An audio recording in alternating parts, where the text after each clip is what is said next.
Okay. ಉನ್ನತೋನ್ನತನಾದಂತಹ ದೇವರ ಮಧುರ ನಾಮಕ್ಕೆ ಕೋಟಿ ಕೋಟಿ ಸ್ತೋತ್ರಗಳನ್ನ ಸಲ್ಲಿಸುತ್ತಾ ಮತ್ತೊಮ್ಮೆ ಈ ಸಂಧ್ಯಾ ವೇಳೆಯಲ್ಲಿ ಅಂತಾರಾಷ್ಟ್ರೀಯ ಕನ್ನಡ ಸಭಾಸಾಲ ಪಾಠಗಳನ್ನು ಕಲಿಯಲು ಕೂಡಿ ಬಂದಿರುವಂತಹ ದೇವರ ಮಂದಿಗೆ, ದೇವರ ಸಭೆಗೆ, ಹಿರಿಯರಿಗೆ, ಬೋಧಕರಿಗೆ, ಸಹೋದರ ಸಹೋದರಿಯರಿಗೆ ನಮ್ಮ ರಕ್ಷಕನು ನಮ್ಮ ಒಡೆಯನೂ ಆಗಿರುವಂತಹ ಯೇಸು ಕ್ರಿಸ್ತನ ಮಧುರ ನಾಮದಲ್ಲಿ ಸ್ವಾಗತವನ್ನ ಕೋರುವಂತನಾಗಿದ್ದೇನೆ. ಕರ್ತನು ನಮ್ಮನ್ನ ಆಶೀರ್ವಾದ ಮಾಡ್ಲಿ. ಈ ಸಮಯದಲ್ಲಿ ಪ್ರಾರ್ಥನೆಗಾಗಿ ಬೋಧಕರಂತ ಎಸ್ ಟಿ ಸಾಲಮನ್ ಅವರು ನಮ್ಮನ್ನ ಪ್ರಾರ್ಥನೆಯಲ್ಲಿ ನಡೆಸಬೇಕೆಂಬುದಾಗಿ ಕೇಳ್ಕೊಳ್ತೇವೆ.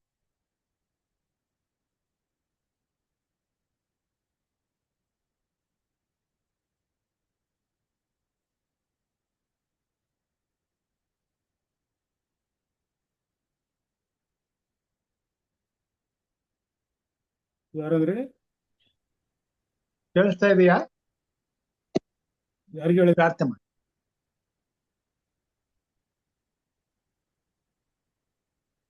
ಹಲೋ, ಹಲೋ, ಯಾರಿಗೆ ಹೇಳಿದ್ರಿ ಪ್ರೇಯರ್ ಮಾಡಕ್ಕೆ? ನಿಮ್ಗೆ ಹೌದಾ? ಓಕೆ, ಪ್ರಾರ್ಥನೆ ಮಾಡೋಣ. ಕೃಪೆಯುಳ್ಳ ನಮ್ಮ ತಂದೆಯಾದ ದೇವರ ಸ್ವಾಮಿ, ಮತ್ತೊಂದು ಈ ದಿನದ ಸಂಜೆ ವೇಳೆಯಲ್ಲಿ ನಿನ್ನ ಮಕ್ಕಳಾದ ನಾವುಗಳು ಕರ್ತನೆ ನಿನ್ನ ವಾಕ್ಯಗಳನ್ನ ಕಲಿತಕ್ಕಂಥ ಭಾಗ್ಯವನ್ನು ಕೊಡೋದಕ್ಕಾಗಿ ನಿಮಗೆ ಸ್ತೋತ್ರಗಳಾಗಲಿ. ಇಡೀ ದಿವಸದ ಎಲ್ಲ ಆಶೀರ್ವಾದಗಳಿಗಾಗಿ ಸ್ತೋತ್ರ. ನಮ್ಮನ್ನ ಸ್ವಾಮಿ ನಮ್ಮ ಎಲ್ಲ ಅವಶ್ಯಕತೆಗಳನ್ನು ಪೂರೈಸಿಕೊಟ್ಟು ಅನ್ನಪಾನಗಳನ್ನ, ಆಹಾರ, ವಸತಿ ಸೌಕರ್ಯಗಳನ್ನ ಹಾಗೂ ಪ್ರಯಾಣದ ಆಶೀರ್ವಾದಗಳನ್ನ ಹಾಗೂ ಸ್ವಾಮಿ ನಮ್ಮ ಕೆಲಸಗಳಲ್ಲಿ ಹೋಗಿ ಸುಕ್ಷೇಮದಿಂದ ಮನೆಗೆ ತಲುಪಿಸಿದ್ದಕ್ಕಾಗಿ ನಿಮಗೆ ಸ್ತೋತ್ರಗಳಾಗಲಿ.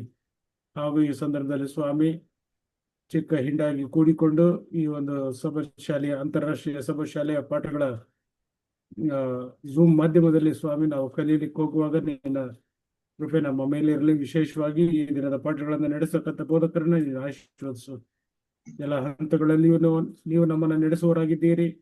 ಈ ದಿನವೂ ಕೂಡ ಸ್ವಾಮಿ ನಮ್ಮನ್ನು ನಡೆಸಿ ನಿನ್ನ ವಾಕ್ಯಗಳನ್ನ ನಾವು ಸಿದ್ಧ ಮನಸ್ಸಿನಿಂದ ಸ್ವೀಕರಿಸಿಕೊಂಡು ನಿನ್ನ ಉತ್ತಮವಾದಂತಹ ಹಾದಿಯಲ್ಲಿ, ನೀತಿವಂತರ ಹಾದಿಯಲ್ಲಿ ಸ್ವಾಮಿ ನಾವು ನಡಿಲಿಕ್ಕೆ ನಮಗೆ ಶಕ್ತಿಯನ್ನ, ಬಲವನ್ನ, ಪವಿತ್ರಾತ್ಮನ ಪ್ರೇರಣೆಯನ್ನ ಅನುಗ್ರಹಿಸಿಕೊಟ್ಟು ನಿನ್ನ ಮಕ್ಕಳಾಗಿ ಜೀವಿಸ್ಲಿಕ್ಕಾಗುತ್ತೆ ನಮ್ಮನ್ನು ಬಲಪಡಿಸಿರಿ ಎಂದು ಯೇಸು ಕ್ರಿಸ್ತರಲ್ಲಿ ಪ್ರಾರ್ಥಿಸ್ತೇವೆ ತಂದೆಯೇ, ಆಮೆನ್.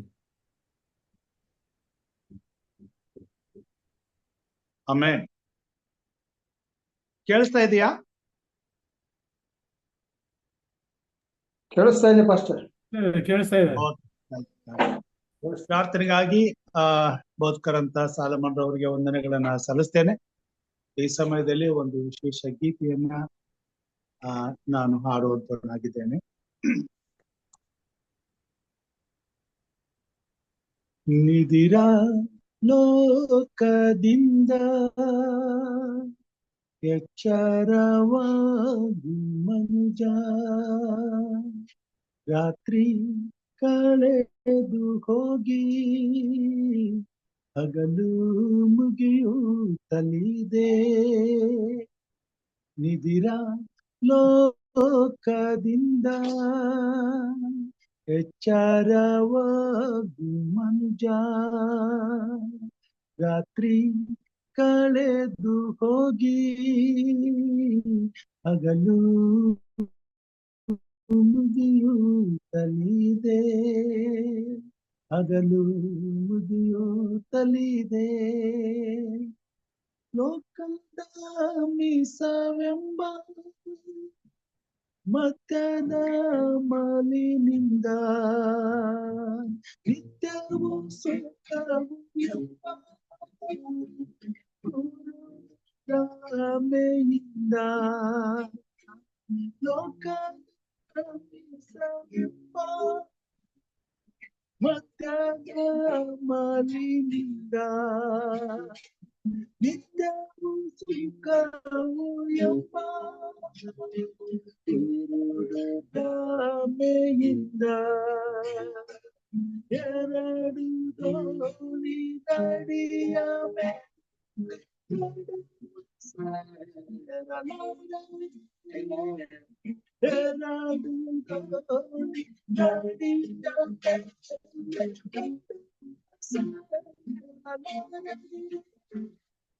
ದಾನವ ಸೇವನಾಗಿ ದಿವಿರ ಲೋಕದಿಂದ ಸಂಚಾರವಾಗಿ ಮಂಚ ರಾತ್ರಿ ಕಳೆದು ಹೋಗಿ ಹಗಲು ತಂದೆ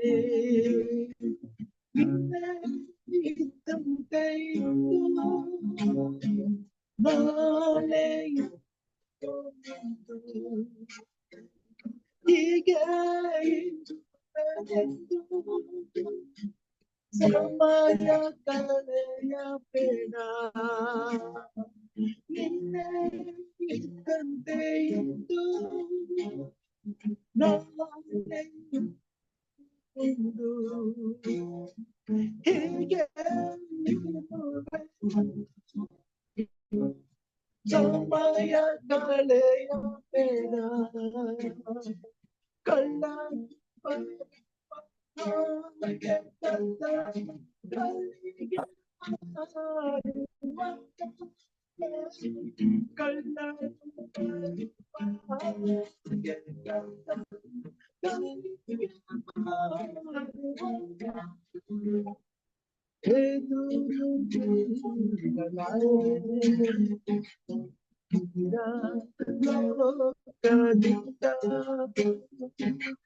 ಚರವಾಗಿ ಮಂಜ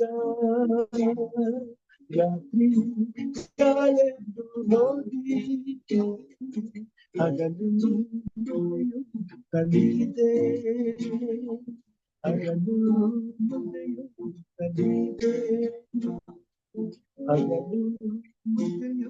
ಕಲಿದೆ.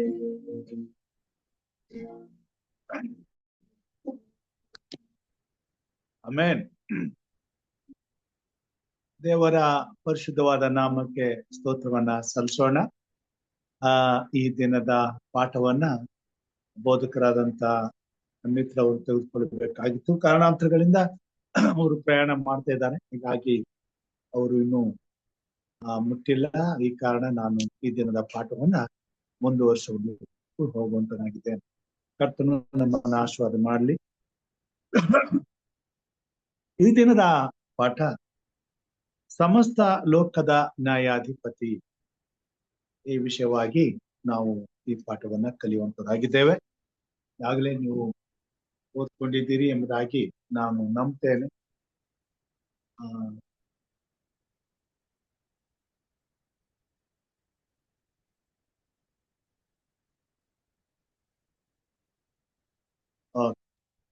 ಪಾಠದ ಶಿರೋನಾಮೆ ಸಮಸ್ತ ಲೋಕದ ನ್ಯಾಯಾಧಿಪತಿ. ದೇವರು ಕೀರ್ತನೆಗಾರರನ್ನು ಕೀರ್ತನೆಯಲ್ಲಿ ಬರೀತಾನೆ, ಯೆಹೋವನು ಸರ್ವಾಧಿಕಾರಿ ಎಂದು ಒಮ್ಮೆಯಲ್ಲ 2 ಆವರ್ತಿ ನಾನು ಕೇಳಿದ್ದೇನೆ ಎಂಬುದಾಗಿ. ದೇವರು ನ್ಯಾಯಾಧಿಪತಿ, ಸರ್ವ ಅಧಿಕಾರಿ, ಭೂಪರ ಲೋಕಗಳ ಒಡೆತನ ಆತನಿಗೆ. ಹೀಗಿರುವುದರಿಂದ ತಾನು ಸೃಷ್ಟಿಸಿದ ಭೂಮಿ ಮತ್ತು ಪರಲೋಕಗಳ ಹಾಗೂ ಇತರ ಲೋಕಗಳ ಎಲ್ಲದರ ಘನತೆ ಮಹಿಮೆಯನ್ನ ತಾನು ಹೊಂದಲು ಯೋಗ್ಯನಾಗಿದ್ದಾನೆ ಮತ್ತು ಆತನ ಸಾರ ಸೃಷ್ಟಿ ಆತನಿಗೆ ಘನ ಮಾನ ಮಹಿಮೆಯನ್ನ ಸಲ್ಲಿಸುವುದು ಕೂಡ ಯುಕ್ತವಾಗಿದೆ. ನಾನು ಈಗಾಗಲೇ ಕೆಲವು ಸಾರಿ ಒಂದು ಸಂಗತಿಯನ್ನ ತಮ್ಮೆಲ್ಲರ ಗಮನಕ್ಕೆ ತರಲಿಕ್ಕೆ ನಾನು ಪ್ರಯತ್ನ ಮಾಡಿದ್ದೇನೆ. ಈ ಸತ್ಯ ಏನೆಂಬುದಾಗಿ ಹೇಳುವಾಗ, ದೇವರು ತಾನು ಸೃಷ್ಟಿಕರ್ತನಾಗಿ ಸರ್ವ ಜಗತ್ತನ್ನು ಸೃಷ್ಟಿ ಮಾಡುವಾಗ ಆತನು ಮುಂದೆ ಎದುರಿಸಬೇಕಾದ 2 ಸವಾಲುಗಳು ಆತನ ಎದುರುಗಡೆ ಬರ್ತವೆ. ಒಂದು ಪಾಪ ಮತ್ತು ಪಾಪದ ನಿರ್ಮೂಲನೆ. ಎರಡನೇದಾಗಿ ಪಾಪದ ನಿರ್ಮೂಲನೆಗಾಗಿ ತಾನು ತನ್ನ ಸ್ವಂತ ಪ್ರಾಣವನ್ನೇ ಈ ಲೋಕಕ್ಕೆ ಅರ್ಪಿಸುವಂಥದ್ದು. ಈ 2 ಸವಾಲುಗಳನ್ನ ದೇವರು ತನ್ನ ಸರ್ವಾಧಿಪತ್ಯದಲ್ಲಿ ತಾನೇ ಅದನ್ನ ನಿರ್ವಹಿಸುವಂತವನಾಗಿದ್ದಾನೆ. ಸಾರ ಸೃಷ್ಟಿಯಲ್ಲಿ ಮುಂದೊಂದು ದಿವಸ ಪಾಪವು ಪ್ರವೇಶ ಮಾಡಿದಾಗ ದೇವರು ಯಾವ ಉದ್ದೇಶಕ್ಕಾಗಿ ಈ ಸೃಷ್ಟಿಯನ್ನ ಸೃಷ್ಟಿ ಮಾಡಿದನು ಆ ಉದ್ದೇಶಕ್ಕೆ ಧಕ್ಕೆ ಆಗುವಾಗ ತಾನು ಸಂಕಲ್ಪಿಸಿದಂತ ಉದ್ದೇಶವನ್ನ ನೆರವೇರಿಸಲು ಕೊನೆಗೆ ತನ್ನ ಪ್ರಾಣವನ್ನೇ ಕೊಡುವುದಕ್ಕೆ ತಾನು ಸಿದ್ಧನಾಗುವುದನ್ನ ನಾವು ನೋಡುವಂತರಾಗಿದ್ದೇವೆ. ಈ ಕಾರಣದಿಂದ ದೇವರು ತನ್ನ ಸೃಷ್ಟಿಯನ್ನು ಎಷ್ಟು ಪ್ರೀತಿಸುತ್ತಾನೆ ಎಂಬುದನ್ನ ನಾವು ಅರ್ಥ ಮಾಡಿಕೊಳ್ಳಬಹುದು. ತನ್ನ ಸೃಷ್ಟಿಯನ್ನು ಉಳಿಸಿಕೊಳ್ಳೋದಕ್ಕೋಸ್ಕರ, ತನ್ನ ಸೃಷ್ಟಿಯಲ್ಲಿ ಆದಂತ ದುರಂತವನ್ನ ಸರಿಪಡಿಸುವುದಕ್ಕೋಸ್ಕರ ಸೃಷ್ಟಿಕರ್ತನಾದಂತ ದೇವರು ತನ್ನ ಸ್ವಂತ ಪ್ರಾಣವನ್ನು ಈಡುಕೊಡುವುದಕ್ಕಾಗಿ ತನ್ನ ಮಗನ ರೂಪದಲ್ಲಿ, ಯೇಸು ಕ್ರಿಸ್ತನ ಸ್ವರೂಪದಲ್ಲಿ ಈ ಲೋಕಕ್ಕೆ ಬಂದು ನರಾವತಾರವೆತ್ತಿ ಭೂ ಪರಲೋಕಗಳ ಸಮಸ್ಯೆಯನ್ನ ಯೇಸು ಕ್ರಿಸ್ತನ ಮುಖಾಂತರವಾಗಿ ಶಿಲುಬೆಯ ಮೇಲನ ಮರಣದಿಂದ ಸಂಪೂರ್ಣವಾಗಿ ಪರಿಹರಿಸಿದ್ದನ್ನ ನಾವು ಎಫೆಸದವರ ಬರೆದ ಪತ್ರಿಕೆ 1ನೇ ಅಧ್ಯಾಯದಲ್ಲಿ ಓದುವಾಗ ನಾವು ಅರ್ಥ ಮಾಡ್ಕೊಳ್ತೇವೆ. ಇವತ್ತಿನ ಪಾಠ ಅದಲ್ಲ, ಸಂಕ್ಷಿಪ್ತವಾಗಿ ನಾನು ನಿಮಗೆ ಸರ್ವಶಕ್ತನಾದ ದೇವರು ಸಮಸ್ತ ಲೋಕದ ನ್ಯಾಯಾಧಿಪತಿ. ಯಾಕೆ ಆತನು ನ್ಯಾಯಾಧಿಪತಿ? ಯಾಕೆ ಆತನು ನ್ಯಾಯವನ್ನ ತೀರಿಸಲು ಅರ್ಹನು, ಯೋಗ್ಯನು? ಮತ್ತು ಹೇಗೆ ಆತನು ತಾನೇ ಎಲ್ಲರಿಗೂ ನ್ಯಾಯಾಧಿಪತಿಯಾಗಿ ನ್ಯಾಯವನ್ನ ತೀರಿಸ್ತಾನೆ? ಇದಕ್ಕೆಲ್ಲ ಕಾರಣ ಆತನ ಮೂಲ ಉದ್ದೇಶಗಳನ್ನ ಅರ್ಥ ಮಾಡಿಕೊಂಡಾಗ ಮಾತ್ರ ನಮಗೆ ಅರ್ಥ. ಈ ಭೂಮಿ ಮೇಲೆ ಪಾಪೋತ್ಪತ್ತಿ ಆದ ಮೇಲೆ ನೀತಿಗೂ ದುಷ್ಟತ್ವಕ್ಕೂ ನಡುವೆ ಹೋರಾಟ ಪ್ರಾರಂಭ ಆಗಿದೆ. ಇದರಲ್ಲಿ ದೇವರು ಈ ಅನೀತಿಯನ್ನ, ದುಷ್ಟತ್ವವನ್ನ ಅಥವಾ ಪಾಪವನ್ನ ಬೇರು ಸಹಿತ ತೆಗೆಯಲೇಬೇಕಾಗಿದೆ. ಅದಕ್ಕೆ ಆತನು ನ್ಯಾಯ ತೀರಿಸಲೇಬೇಕು. ಅದಕ್ಕಾಗಿ ಆತನು ನ್ಯಾಯಾಧಿಪತಿ ಆಗ್ಲೇಬೇಕು. ದೇವರು ತನ್ನ ಸೃಷ್ಟಿ ತನ್ನ ಇಚ್ಛೆಗೆ ತಕ್ಕಂತೆ ತನ್ನ ಉದ್ದೇಶಗಳನ್ನ ಅರಿತು ಆತನನ್ನ ಘನಪಡಿಸಿ ಆತನನ್ನ ಮಹಿಮೆಪಡಿಸಲು ಆತನು ತನ್ನದೇ ಆದಂತ ನೀತಿಯ ವ್ಯವಸ್ಥೆಯನ್ನ ಮಾಡಿ ಪ್ರತಿಯೊಂದು ಸೃಷ್ಟಿಯು ಆತನ ನೀತಿಗನುಸಾರವಾಗಿ ಜೀವಿಸುವಾಗ ಆತನ ನೀತಿಯು ನ್ಯಾಯವಾಗಿಯೂ ಪ್ರೀತಿಯುಳ್ಳದ್ದು ಆಗಿದ್ದು ಆತನನ್ನ ಅನುಸರಿಸಿ ಆತನನ್ನ ಪ್ರೀತಿಸಿ ಆತನ ಚಿತ್ತವನ್ನ ನೆರವೇರಿಸುವಂತ ಪ್ರತಿಯೊಬ್ಬರಿಗೂ ಜೀವದ ಕಣಗಳನ್ನು ಆತನ ಪರಿಶುದ್ಧವಾದ ಸ್ವಭಾವದಿಂದ ಪ್ರತಿಯೊಂದು ಜೀವಿಗಳ ಜೀವಿತದಲ್ಲಿ ಆತನು ತುಂಬುವಂತನಾಗಿದ್ದ. ಇದನ್ನ ಜಗತ್ತು ಅರ್ಥ ಮಾಡಿಕೊಳ್ಳಬೇಕು. ಅರ್ಥ ಮಾಡಿಕೊಂಡಾಗ ಮಾತ್ರ ಈ ಜಗತ್ತಿನಲ್ಲಿ ಭೂ ಪರಲೋಕಗಳು ದೇವರ ಚಿತ್ತಕ್ಕೆ ವಿಧೇಯರಾಗಲು ಯಾವುದೇ ಸಂಕೋಚವಿಲ್ಲದೆ, ಸಂದೇಹವಿಲ್ಲದೆ ಸಂಪೂರ್ಣವಾಗಿ ಮನಸಾರೆ ದೇವರ ನೀತಿಗೆ ವಿಧೇಯರಾಗಲು ತಮ್ಮನ್ನು ಒಪ್ಪಿಸಿಕೊಡುವಂತವರಾಗಿ. ಆದರೆ ದುರಂತ ಆಗೋಯ್ತು. ಈ ದುರಂತದಲ್ಲಿ ಆದಂತ ಈ ಅಪಸ್ವರವನ್ನ ದೇವರು ತೆಗೆದು ಹಾಕಲೇಬೇಕಾಗಿತ್ತು.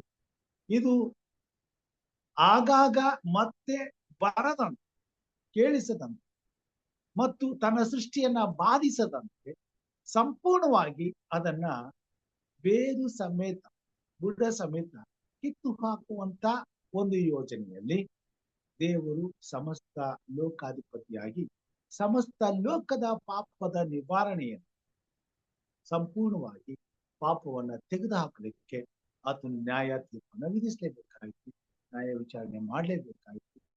ಆ ತೀರ್ಪಿನ ಪ್ರಕಾರವಾಗಿ ನಿಗದಿತವಾದಂತಹ ಸಮಯದಲ್ಲಿ ದೇವರು ಆ ಪಾಪವನ್ನ ಸಂಪೂರ್ಣವಾಗಿ ಬೇರು ಸಹಿತ ತೆಗೆದು ನಾಶ ಮಾಡುವಂತವನಾಗಿ.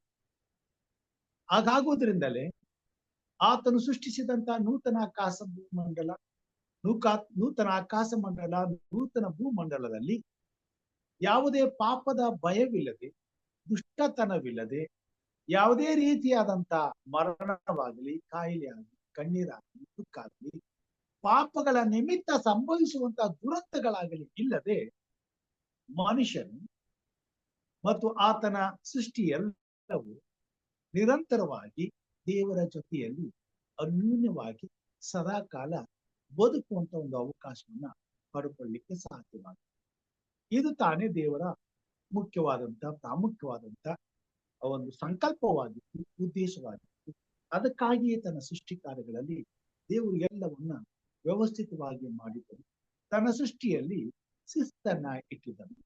ಪ್ರತಿಯೊಬ್ಬರು ಆತನ ಸರ್ಕಾರದಲ್ಲಿ ಆತನ ನಿಯಮಗಳಿಗೆ ಅಧೀನರಾಗಿ ಆತನ ಶಿಸ್ತನ್ನ ಪರಿಪಾಲಿಸುತ್ತಾ ಇರುವ ತನಕ ದೇವರ ರಾಜ್ಯ ಪರಲೋಕವು ಎಲ್ಲಾ ವಿಷಯದಲ್ಲಿಯೂ ಸುಕ್ಷೇಮದಿಂದ, ಸಮಾಧಾನದಿಂದ, ಲವಲವಿಕೆಯಿಂದ, ಸಂತೋಷದಿಂದ ತುಂಬಿ ತುಳುಕುವಂತದ್ದಾಗಿದೆ.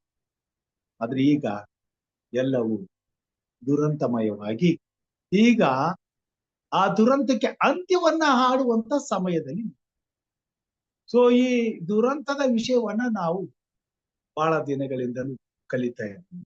ನಾನಂತೂ ಸುಮಾರು 40 ವರ್ಷಗಳಿಂದ ಈ ದುರಂತದ ಬಗ್ಗೆ ಕಲಿತಾ, ತಿಳಿಸುತ್ತಾ, ತಿಳಿಯುತ್ತಾ ಜೀವನವನ್ನ ಕಳೆದಿದೆ.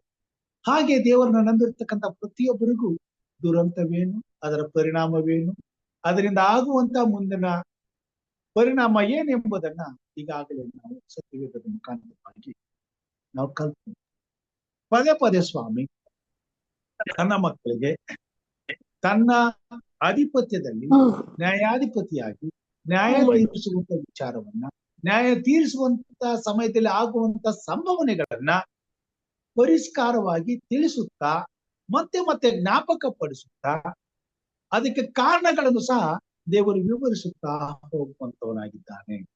ಆದುದರಿಂದ ಮತ್ತೆ ಮತ್ತೆ ಈ ಪಾಠಗಳನ್ನ ನಾವು ಕಲಿಯುವಾಗ ತಾನು ತನ್ನ ನೀತಿಗನುಸಾರವಾಗಿ ನೀತಿಯನ್ನ ಸಾಧಿಸಲು ಆರಿಸಿಕೊಂಡಂತ ಅಬ್ರಾಹ್ಮನನ್ನೇ ಆದಿ ಕಾಂಡದಲ್ಲಿ 18ನೇ ಅಧ್ಯಾಯ 17ರಿಂದ 32 ವಚನಗಳ ತನಕ ನಾವು ಓದುವಾಗ ಅಲ್ಲಿ ಅಬ್ರಾಹ್ಮನನ್ನ ಸಂಧಿಸೋದಕ್ಕೆ ದೇವರು ಬರ್ತಾನೆ.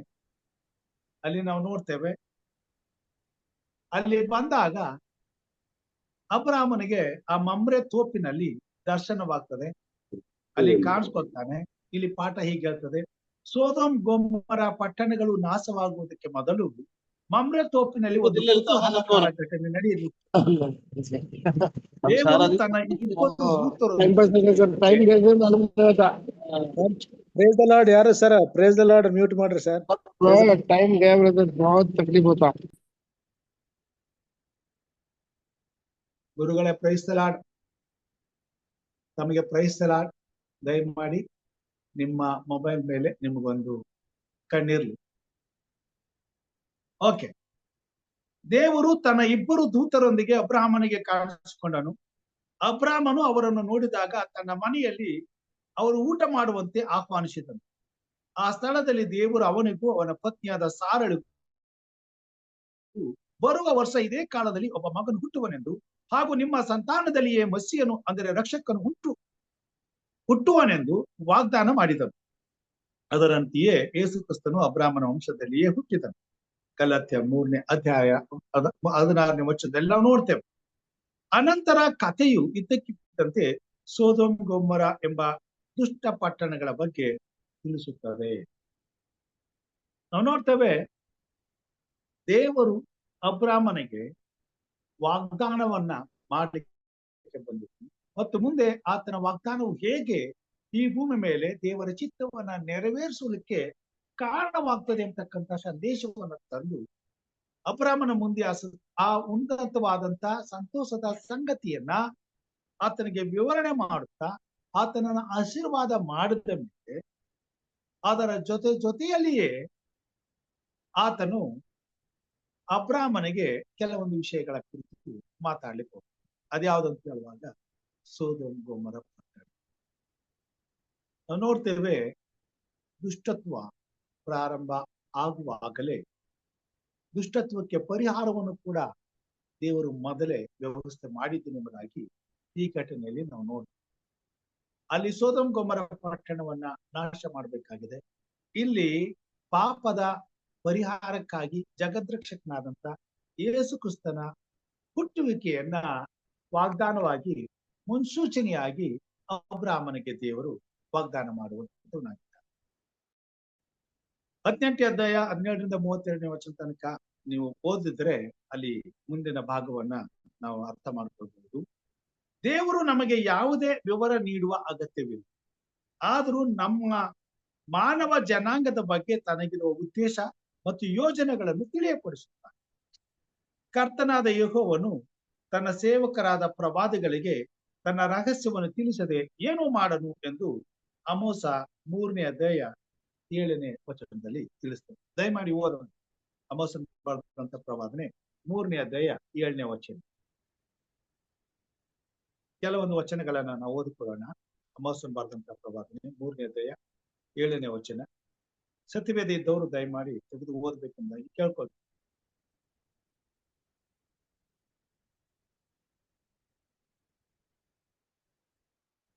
ಓದ್ತೀರಾ?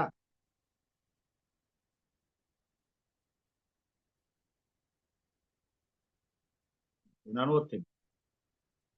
ಕರ್ತನಾದ ಯೆಹೋವನು ತನ್ನ ಸೇವಕನಾದ ಪ್ರವಾದಿಗಳಿಗೆ ತನ್ನ ರಹಸ್ಯವನ್ನು ತಿಳಿಸದೆ ಏನು ಮಾಡನು. ಸೊ ಇದು ದೇವರ ಒಂದು ಕೃಪೆ.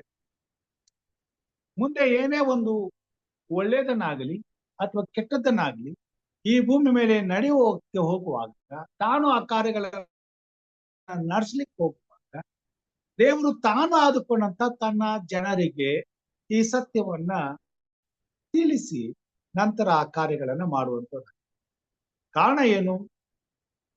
ದೇವರು ಏನು ಮಾಡಿದ್ರು ಕೂಡ ತನ್ನ ಜನರಿಗೆ ಗೊತ್ತಿರಬೇಕಂತ ಕಾರಣ ಇಷ್ಟೇ. ತಾನು ಆರಿಸಿಕೊಂಡಂತ ತನಗೆ ನಂಬಿಕೆಯಿಂದ ನಿಷ್ಠೆಯಿಂದ ಜೀವಿಸುವಂತ ಆತನ ಮಕ್ಕಳು ಆತನ ಬಗ್ಗೆ ಸಂಶಯ ಪಡದು, ಯಥಾರ್ಥವಾಗಿ ಪ್ರಾಮಾಣಿಕವಾಗಿ ಆತನನ್ನ ಪ್ರೀತಿಸುವುದರಿಂದ ಆ ಪ್ರೀತಿಗೆ ಧಕ್ಕೆ ಬರದ ಹಾಗೆ ಮುಂದಾಗಬಹುದಾದಂತ ದುರಂತವನ್ನು, ಅಪನಂಬಿಕೆಯನ್ನು, ಅವಿಶ್ವಾಸವನ್ನು ಅವರ ಮನಸ್ಸಿನಲ್ಲಿ ಹುಟ್ಟದ ಹಾಗೆ ಮೊದಲೇ ಆಗುವಂತ ಅನಾಹುತವನ್ನ ದೇವರು ಮೊದಲೇ ವಿವರಿಸಿ ನಂತರ ತನ್ನ ಕೆಲಸವನ್ನ ಮಾಡುವಂತ. ಸೊ ಈ ಕಾರಣದಿಂದಲೇ ದೇವರು ಈ ಕೆಲಸವನ್ನ ಮಾಡಿದ್ದಾರೆ. ಈಗ ಸೊದೋಮ್ ಗೊಮೋರ ಪಟ್ಟಣ ನಾಶ ಮಾಡ್ಲೇಬೇಕಾಗಿತ್ತು. ಯಾಕೆ ಮಾಡ್ಬೇಕಾಗಿತ್ತು ಅಂತಂದ್ರೆ ದೇವರ ಯೋಜನೆಗೆ ಸಂಪೂರ್ಣವಾಗಿ ವಿರುದ್ಧವಾಗಿ ಅದು ಕೆಟ್ಟು ಹೋಗಿತ್ತು. ಹೀಗಿರೋದ್ರಿಂದ ಆ ಪಟ್ಟಣವನ್ನ ಹಾಗೆ ಬಿಟ್ಟು, ಒಂದು ಬುಟ್ಟಿಯಲ್ಲಿ ಒಂದು ಹಣ್ಣು ಕೊಳೆತು ಹೋದಾಗ ಅದನ್ನ ಹಾಗೆ ಬಿಟ್ಟರೆ ಆ ಬುಟ್ಟಿಯಲ್ಲಿ ಇರ್ತಕ್ಕಂಥ ಎಲ್ಲ ಹಣ್ಣುಗಳು ಕೊಳೆತು ಹೋಗುವಂತವುಗಳಾಗಿವೆ. ಪಾಪನೂ ಅಷ್ಟೇ. ಒಂದು ಸ್ಥಳದಲ್ಲಿ ಆ ಪಾಪ ತುಂಬುತ್ತಾ ಹೋದ್ರೆ ಆ ಪಾಪ ಅಲ್ಲಿಗೆ ನಿಂತುಕೊಳ್ಳೋದಿಲ್ಲ. ಅದು ಮುಂದೆ ಸುತ್ತಮುತ್ತ ಇರತಕ್ಕಂಥ ಎಲ್ಲ ವಾತಾವರಣವನ್ನು, ಪರಿಸರವನ್ನ ಕೆಡಿಸ. ಸೊ ಇದು ಸೊದೋಮ್ ಗೊಮೋರ ಪಟ್ಟಣಕ್ಕೆ ದೇವರು ಸಂಪೂರ್ಣವಾದಂತ ಒಂದು ಅಂತ್ಯವನ್ನ ಮಾಡಬೇಕು. ಯಾಕಂತಂದ್ರೆ ಅದರ ನೆರೆಹೊರೆಯ ಊರುಗಳನ್ನ ದೇವರು ಕಾಪಾಡಬೇಕು, ಉಳಿಸ್ಬೇಕು. ಅಲ್ಲಿ ಬಹಳ ಅಪಾರವಾದಂತ ಘೋರವಾದಂತ ಪಾಪದ ಕಾರ್ಯಗಳು ನಡೀತಿದ್ವು ಎಂಬುದಾಗಿ ನಾವು ನೋಡ್ತೇವೆ. ದೇವರು ಯಾಕೆ ಆ ಪಟ್ಟಣವನ್ನು ಅಷ್ಟು ಘೋರವಾಗಿ ನಾಶ ಮಾಡಿದನು ಅನ್ನೋದಕ್ಕೆ ರೋಮಾಪುರ ಪತ್ರಿಕೆ 1ನೇ ಅಧ್ಯಾಯದಲ್ಲಿ 18ನೇ ವಚನದಲ್ಲಿ ಈ ಮಾತುಗಳನ್ನ ಈ ಒಂದು ವಾಕ್ಯಗಳಲ್ಲಿ ನಾವು ಅರ್ಥ ಮಾಡ್ಕೊಳ್ಬಹುದಾಗಿದೆ. ಪಾಪ, ದುಷ್ಟತನ, ದೇವರ ನೀತಿಗೆ ವಿರುದ್ಧವಾದಂತ ಕಾರ್ಯಗಳನ್ನ ಜನರು ಹೇಗೆ ಆ ಪಟ್ಟಣಗಳಲ್ಲಿ ಮತ್ತು ನೋಹನ ಕಾಲದಲ್ಲಿ ಜನರು ಆರಿಸಿಕೊಂಡು ಬದುಕುತ್ತಿದ್ದರು. ಪ್ರಳಯವನ್ನ ತಂದು ನೋಹನ ಕಾಲದಲ್ಲಿ ಇಡೀ ಲೋಕದಲ್ಲಿರ್ತಕ್ಕಂಥ ಎಲ್ಲಾ ಮನುಷ್ಯರನ್ನು ನಾಶ ಮಾಡ್ಬೇಕಾದ್ರೆ ಕಾರಣ ಇಷ್ಟೇ. ಹಾಗೂ ಸೊದೋಮ್ ಗೊಮೋರ ಪಟ್ಟಣವನ್ನ ನಾಶ ಮಾಡ್ಬೇಕಾದ್ರೂ ಕಾರಣ ಇಷ್ಟೇ. ಈ ಎರಡು ಸತ್ಯಗಳನ್ನ ಈ ರೋಮಾಪುರ ಪತ್ರಿಕೆಯಲ್ಲಿ ಪೌಲನು ವಿವರಿಸ್ತಾನೆ. ದುಷ್ಟತನವನ್ನು ನಡೆಸಿ ಸತ್ಯವನ್ನು ಅಣಗಿಸುವವರಾದ ಮನುಷ್ಯರ ಎಲ್ಲಾ ವಿಧವಾದ ಭಕ್ತಿಹೀನತೆಯ ಮೇಲೆಯೂ ದುಷ್ಟತನದ ಮೇಲೆಯೂ ದೇವರ ಕೋಪವು ಪರಲೋಕದಿಂದ ತೋರಿ ಬರುತ್ತದೆ. ದುಷ್ಟತ್ವ ಹೆಚ್ಚಾದಾಗ ಖಂಡಿತವಾಗಿ ಪರಲೋಕದಿಂದ ದೇವರು ತನ್ನ ಕೋಪವನ್ನ ತೋರಿಸುತ್ತಾನೆ. ಇವತ್ತಿಗೂ ಕೂಡ ನಮ್ಮ ಕಣ್ಣೆದುರಿಗೆ ಅಂತ ಕಾರ್ಯಗಳು ನಡೀತಾನೆ. ಆದ್ರೆ ಮನುಷ್ಯರಿಗೆ ಇದು ದೇವರಿಂದ ಬರುವಂತ ಕೋಪದ ಕಾರ್ಯಗಳೆಂಬುದಾಗಿ ಅವರಿಗೆ ಅರ್ಥ ಆಗದೆ. ಕಾರಣ ಏನಪ್ಪಾ ಅಂತಂದ್ರೆ, ಈಗ ದೇವರು ಕೃಪೆಯುಳ್ಳವನಾಗಿ ತನ್ನ ಕೋಪವನ್ನ ಬಹಳ ಬೇಗನೆ ತಾನು ಶಾಂತಿಪಡಿಸಿಕೊಂಡು ಮತ್ತೆ ಕನಿಕರದಿಂದ ಅವರನ್ನ ನೋಡುವುದರಿಂದ ಅವ್ರಿಗಾದಂತ ಗಾಯಗಳು ವಾಸಿ ಆಗ್ತದೆ, ಅವ್ರಿಗಾದಂತ ಕಷ್ಟಗಳು ಪರಿಹಾರ ಆಗ್ತದೆ, ಅವ್ರಿಗಿರ್ತಕ್ಕಂಥ ಸಮಸ್ಯೆಗಳು ಪರಿಹಾರ ಆಗ್ತದೆ. ಮತ್ತೆ ಅವರು ಎಂದಿನಂತೆ ಆಗ್ಬಿಡ್ತಾರೆ. ಈಗ ಅವ್ರಿಗೆ ಆ ನಡೆದು ಹೋದಂತ ಕಹಿ ಘಟನೆಗಳನ್ನ ಅವರು ಮರೆತು. ಹೀಗಾಗಿ ತಮ್ಮ ಪಾಪಗಳ ನಿಮಿತ್ತ ದೇವರ ಕೋಪವು ವಿಪರೀತವಾಗುತ್ತಾ ಇದೆ ಅನ್ನುವಂತ ಅರಿವಿಲ್ಲದೆ ಅವರು ಮತ್ತಷ್ಟು ಪಾಪಗಳನ್ನ ಮಾಡುತ್ತಾ ಮುಂದುವರಿಯುವಂತವರಾಗಿದ್ದಾರೆ. ಇಲ್ಲಿ ನಾವು ನೋಡ್ತೇವೆ, ಯಾಕಂದರೆ ದೇವರ ವಿಷಯವಾಗಿ ತಿಳಿಯಬಹುದಾದದ್ದು ಅವರ ಮನಸ್ಸಿಗೆ ಸ್ಪಷ್ಟವಾಗಿ ತಿಳಿದದೆ. ಅದನ್ನು ಅವರಿಗೆ ದೇವರೇ ಸ್ಪಷ್ಟವಾಗಿ ತಿಳಿಸಿದ್ದಾರೆ. ಒಳ್ಳೆಯದ್ರ ಕೆಟ್ಟದ್ರ ಬಗ್ಗೆ ಇವತ್ತು ಮನುಷ್ಯನಿಗೆ ಪ್ರತಿಯೊಬ್ಬರಿಗೂ ಕೂಡ ಇದು ಸರಿ, ಇದು ಒಳ್ಳೆಯದು, ಇದು ಕೆಟ್ಟದು ಅಂತ ಹೇಳ್ಬೇಕಾದ ಅವಶ್ಯಕತೆ ಇಲ್ಲ. ಯಾಕಂತಂದ್ರೆ ಪ್ರತಿಯೊಬ್ಬ ಮನುಷ್ಯನಿಗೂ ಕೂಡ ಅದರ ಅರಿವನ್ನ ಸ್ವಾಮಿ ಹುಟ್ಟುವಾಗಲೇ ಬೆಳೀತಾ ಈ ಲೋಕದಲ್ಲಿ ಅದನ್ನ ಅರ್ಥ ಮಾಡಿಕೊಳ್ಳುವಂತ ಶಕ್ತಿ. ಒಳ್ಳೆಯದನ್ನ ಊಟ ಮಾಡ್ಬೇಕು, ಒಳ್ಳೆಯದನ್ನ ತಿನ್ಬೇಕು, ಒಳ್ಳೆಯದನ್ನ ಉಟ್ಕೋಬೇಕು, ಒಳ್ಳೆಯದನ್ನ ಅನುಭವಿಸ್ಬೇಕು, ಒಳ್ಳೇದು ಇದೆ ಅಂತ ಗೊತ್ತು.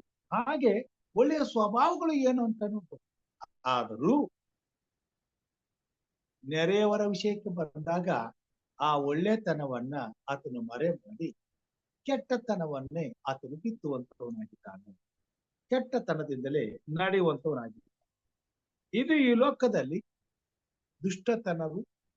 ದುಷ್ಟತನದಿಂದ ಆಗಿರುವಂತ ದುಷ್ಪರಿಣಾಮ ಪ್ರತಿಯೊಬ್ಬ ಮನುಷ್ಯನನ್ನ ಆಡಳಿತ ಮಾಡುವಂತದ್ದಾಗಿದೆ. ಹೇಗೆಂದರೆ, ಕಣ್ಣಿಗೆ ಕಾಣದಿರುವ ಆತನ ಗುಣಲಕ್ಷಣಗಳು, ಅಂದರೆ ಆತನ ನಿತ್ಯ ಶಕ್ತಿಯು, ದೈವತ್ವವು ಜಗದುತ್ಪತ್ತಿಗೆ ಮೊದಲುಗೊಂಡು ಆತನು ಮಾಡಿದ ಸೃಷ್ಟಿಗಳ ಮೂಲಕ ಬುದ್ಧಿಗೆ ಗೊತ್ತಾಗಿ ಕಂಡು ಬರುತ್ತವೆ. ಹೀಗಿರುವುದರಿಂದ ಅವರು ಉತ್ತರವಿಲ್ಲದವರಾಗಿದ್ದಾರೆ. ಯಾಕಂದರೆ ದೇವರ ವಿಷಯವಾಗಿ ಅವರಿಗೆ ತಿಳುವಳಿಕೆ ಇದ್ದರೂ ಅವರು ಆತನನ್ನು ದೇವರೆಂದು ಗಣಪಡಿಸಲಿಲ್ಲ, ಆತನ ಉಪಕಾರಗಳನ್ನು ನೆನೆಸಿ ಆತನನ್ನು ಸ್ತುತಿಸಲಿಲ್ಲ. ಅವರು ವಿಚಾರ ಮಾಡಿ ಫಲ ಕಾಣಲಿಲ್ಲ. ವಿವೇಕವಿಲ್ಲದ ಅವರ ಮನಸ್ಸು ಕತ್ತಲಾಯಿತು. ತಾವು ಜ್ಞಾನಿಗಳೆಂದು ಹೇಳಿಕೊಂಡು ಹುಚ್ಚರಾದರು.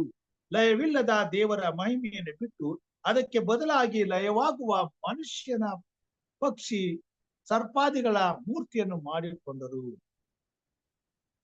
ದೇವರಿಗೆ ಸಲ್ಲಿಸಬೇಕಾದಂತ ಘನತೆ, ಗೌರವವನ್ನ ಅವರು ಕೇವಲ ಅರ್ಥಹೀನವಾದಂತ ಕಾರ್ಯಗಳಿಗೆ ಮನಸಾರಿ ಸಲ್ಲಿಸಲಿಕ್ಕೆ ಬಹಳ ಸಂತೋಷವುಳ್ಳ ವಿಜೃಂಭಣೆಯಿಂದ ಅನುಭವಿಸುವುದಕ್ಕೆ ಅವರು ತಮ್ಮ ಮನಸ್ಸನ್ನು ಒಪ್ಪಿಸಿದರು. ನಾವು ನೋಡ್ತೇವೆ, ನಿನ್ನೆ ನಮ್ಮ ಬೆಂಗಳೂರು RCB ಟೀಮ್ ಕ್ರಿಕೆಟ್ ಇದರಲ್ಲಿ ಅವರು ಫೈನಲ್ ಗೆದ್ದು ಇಡೀ ದೇಶನೇ ಆ ಸಂಭ್ರಮವನ್ನ ಅನುಭವಿಸ್ತಾರೆ. ಎಷ್ಟರ ಮಟ್ಟಿಗೆ ಅನುಭವಿಸ್ತರು ಅಂತ ಇನ್ನೂ ಕೂಡ ನಡೀತಾ ಇದೆ. ಬೆಂಗಳೂರು ಪಟ್ಟಣದಲ್ಲಿ ಇವತ್ತು ಸಾಯಂಕಾಲ ಅದು ಮೆರವಣಿಗೆ ನಡೀತದೆ. ಒಂದು ಕಪ್ಪುಗೋಸ್ಕರ ಸರ್ಕಾರದ ಅನುಮತಿಯಿಂದ ಘನತೆ ಗೌರವಗಳನ್ನ ಹೊಂದಿಕೊಳ್ಳುವುದಲ್ಲದೆ ಈ ಜಗತ್ತಿಗೆ ಅದನ್ನ ಬಹಳ ವಿಜೃಂಭಣೆಯಿಂದ ಸಂಭ್ರಮಿಸುವಂತೆ ಕಾರ್ಯ. ನಾಳೆ ಅದು ಯಾವ ಮೂಲೆ ಬೀಳ್ತದೋ ಗೊತ್ತಿಲ್ಲ, ಅದು ಎಲ್ಲಿ ಬಿದ್ದಿರ್ತದೋ ಯೋಚನೆ ಮಾಡೋದು. ತಿರುಗಿ ಮುಂದಿನ ವರ್ಷ ಬರೋ ತನಕ ಅದು ಎಲ್ಲಿರ್ತದೋ ಅದ್ರ ಬಗ್ಗೆ ಯಾರು ಯೋಚನೆ ಮಾಡಿ. ಆದ್ರೆ ಈ ಮುತ್ತಿನ ಒಂದು ಗಳಿಗೆ ಅದಕ್ಕೆ ಎಷ್ಟು ಮಹತ್ವ ಕೊಟ್ಟಿದ್ದಾರೆ ಅಂತಂದ್ರೆ, ಇದಕ್ಕೆ ವಿಷಯದಲ್ಲಿ ಎಷ್ಟೋ ಕೊಲೆಗಳಾದವು, ಎಷ್ಟೋ ಜನರ ಪ್ರಾಣಗಳು ಹೋಗಿ ನಿನ್ನೆ ರಾತ್ರಿಯಿಂದ ಹಿಡಿದು ಇಲ್ಲಿ ತನಕ ಇನ್ನೂ ನಡೀತಾ ಇದೆ. ಇವತ್ತು ಏನು ಎಷ್ಟು ಜೀವ ಹೋಗ್ತಾ ಇರೋ ಗೊತ್ತಿಲ್ಲ. ಕೇವಲ ತುಚ್ಛವಾದಂತ ಅರ್ಥಹೀನವಾದಂತ ಈ ಒಂದು ಕಾರ್ಯಗಳಿಗೆ ಇಷ್ಟೊಂದು ಮಹತ್ವವನ್ನು ಕೊಟ್ಟು ಸೃಷ್ಟಿಕರ್ತನಾದಂತಹ ಸೃಷ್ಟಿಗೆ ಹೋಲಿಕೆಗೆ ಸರಿಯಾಗಿ ಸೃಷ್ಟಿ ಮಾಡಲ್ಪಟ್ಟಂತ ತನ್ನ ನೆರೆಯವನ್ನು ಕೊಲ್ಲುವಂತ ಸ್ಥಿತಿಗೂ, ನಾಶಪಡಿಸುವಂತ ಸ್ಥಿತಿಗೂ, ಅಗೌರವಿಸುವಂತ ಸ್ಥಿತಿಗೂ, ಅದನ್ನೇ ಗೌರವಯುತವಾದ ಕಾರ್ಯ ಎಂಬುದಾಗಿ ವಿಜೃಂಭಿಸುವಂತ ಸ್ಥಿತಿಗೂ ಲೋಕವು ಬಂದು ನಿಂತಿದೆ. ಇದು ಪಾಪ ಎಂಬತಕ್ಕಂತ ಅರಿವು ಇಲ್ಲ. ಬದಲಾಗಿ ಇದು ಶ್ರೇಷ್ಠವಾದಂತ ಕೆಲಸ, ಇದು ಬಹಳ ಗೌರವಯುತವಾದಂತ ಕೆಲಸ. ಯಾವುದು? ಈ ರೀತಿಯಾದಂತ ಆಡಂಬರಗಳನ್ನ ಮಾಡುವುದು. ನಮ್ಮ ರಾಜ್ಯ ಬೇರೆ, ನಿಮ್ಮ ರಾಜ್ಯ ಬೇರೆ, ನಮ್ಮ ದೇಶ ಬೇರೆ, ನಿಮ್ ದೇಶ ಬೇರೆ, ನಮ್ ಪಕ್ಷ ಬೇರೆ, ನಿಮ್ ಪಕ್ಷ ಬೇರೆ, ನಮ್ ಜಾತಿ ಬೇರೆ, ನಿಮ್ ಜಾತಿ ಬೇರೆ, ನಮ್ಮ ದೇವರು ಬೇರೆ, ನಿಮ್ಮ ದೇವರು ಬೇರೆ. ಇದರ ಜೊತೆಗೆ ದೇವರನ್ನ ಅವಮಾನಿಸುವಂತ ಎಲ್ಲಾ ಕಾರ್ಯಗಳನ್ನು ಹಿಡಿದು ತಿಂದು ಅರಬತ್ತಿಯ ಉತ್ಪಡಿಸಿ ಸ್ವೇಚ್ಛೆಯಿಂದ ನಡ್ಕೊಳ್ತಾರೆ. ಅದನ್ನೇ ತಾನೇ ರೋಮಾಪುರ ಪತ್ರಿಕೆಯಲ್ಲಿ ಮುಂದಿನ ಭಾಗದಲ್ಲಿ ನಾವು ನೋಡ್ತೇವೆ. ನೋಡೋಣ ಏನಂತ ಹೇಳ್ತೇವೆ. ಅವರು ಇಂಥದ್ದನ್ನು ಮಾಡಿದ್ದರಿಂದ ದೇವರು ಆದ ಕಾರಣ ಅವರು ಮನಸ್ಸಿನ ದುರಾಸೆಗಳಂತೆ ನಡೆದು ತಮ್ಮ ದೇಹಗಳನ್ನು ಮಾನವೀಯನ ಮಾಡಿಕೊಳ್ಳಲಿ ಎಂದು ದೇವರು ಅವರನ್ನು ಹೊಲಸಾದ ನಡತೆಗೆ ಒಪ್ಪಿಸಿದನು. ಈ ಎಲ್ಲಾ ಕಾರ್ಯಗಳನ್ನ ದೇವರು ನೋಡುವಾಗ ಆತನ ಕೋಪಕ್ಕೆ ಕಾರಣರಾದಂತ ಕಾರ್ಯಗಳನ್ನ ಮನಸಾರೆ ಮಾಡುವುದಕ್ಕೆ ದೇವರು ಈ ಕೊನೆ ಕಾಲದಲ್ಲಿ ಅವರನ್ನು ಬಿಟ್ಟು, ಅವರು ಇಂಥದ್ದನ್ನ ಮಾಡಿದ್ದರಿಂದ ದೇವರು ಅವರನ್ನು ಕೇವಲ ತುಚ್ಛವಾದ ಕಾಮಾಭಿಲಾಷೆಗೆ ಒಪ್ಪಿಸಿದರು. ಹೇಗೆಂದರೆ ಅವರ ಹೆಂಗಸರು ಸ್ವಾಭಾವಿಕವಾದ ಭೋಗವನ್ನು ಬಿಟ್ಟು ಸ್ವಭಾವಕ್ಕೆ ವಿರುದ್ಧವಾದ ಭೋಗವನ್ನು ಅನುಸರಿಸಿದರು. ಅದರಂತೆ ಗಂಡಸರು ಸಹ ಸ್ವಾಭಾವಿಕವಾದ ಸ್ತ್ರೀ ಭೋಗವನ್ನು ಬಿಟ್ಟು ಒಬ್ಬರ ಮೇಲೊಬ್ಬರು ತಮ್ಮ ಕಾಮಾತರದಿಂದ ತಾಪ ಪಡುತ್ತಾ ಗಂಡಸರ ಸಂಗಡ ಗಂಡಸರು ಕೇವಲ ಅವಲಕ್ಷಣವಾದದ್ದನ್ನು ನಡೆಸಿ ತಮ್ಮ ಭ್ರಾಂತಿಗೆ ತಕ್ಕ ಫಲವನ್ನು ತಮ್ಮಲ್ಲಿ ಹೊಂದುವವರಾದರು. ಸೊದೋಮ್ ಗೊಮೋರ ಪಟ್ಟಣದಲ್ಲಿ ನಡೆದಂತ ಕಾರ್ಯ ಇದೆ. ಇದನ್ನ ದೇವರು ಸಹಿಸಲಿಕ್ಕಾಗಲಾರದಾಗ ಅದನ್ನ ಅಂತ್ಯಗೊಳಿಸುವಂತ ಪ್ರಯತ್ನ ಮಾಡ್ತಾನೆ.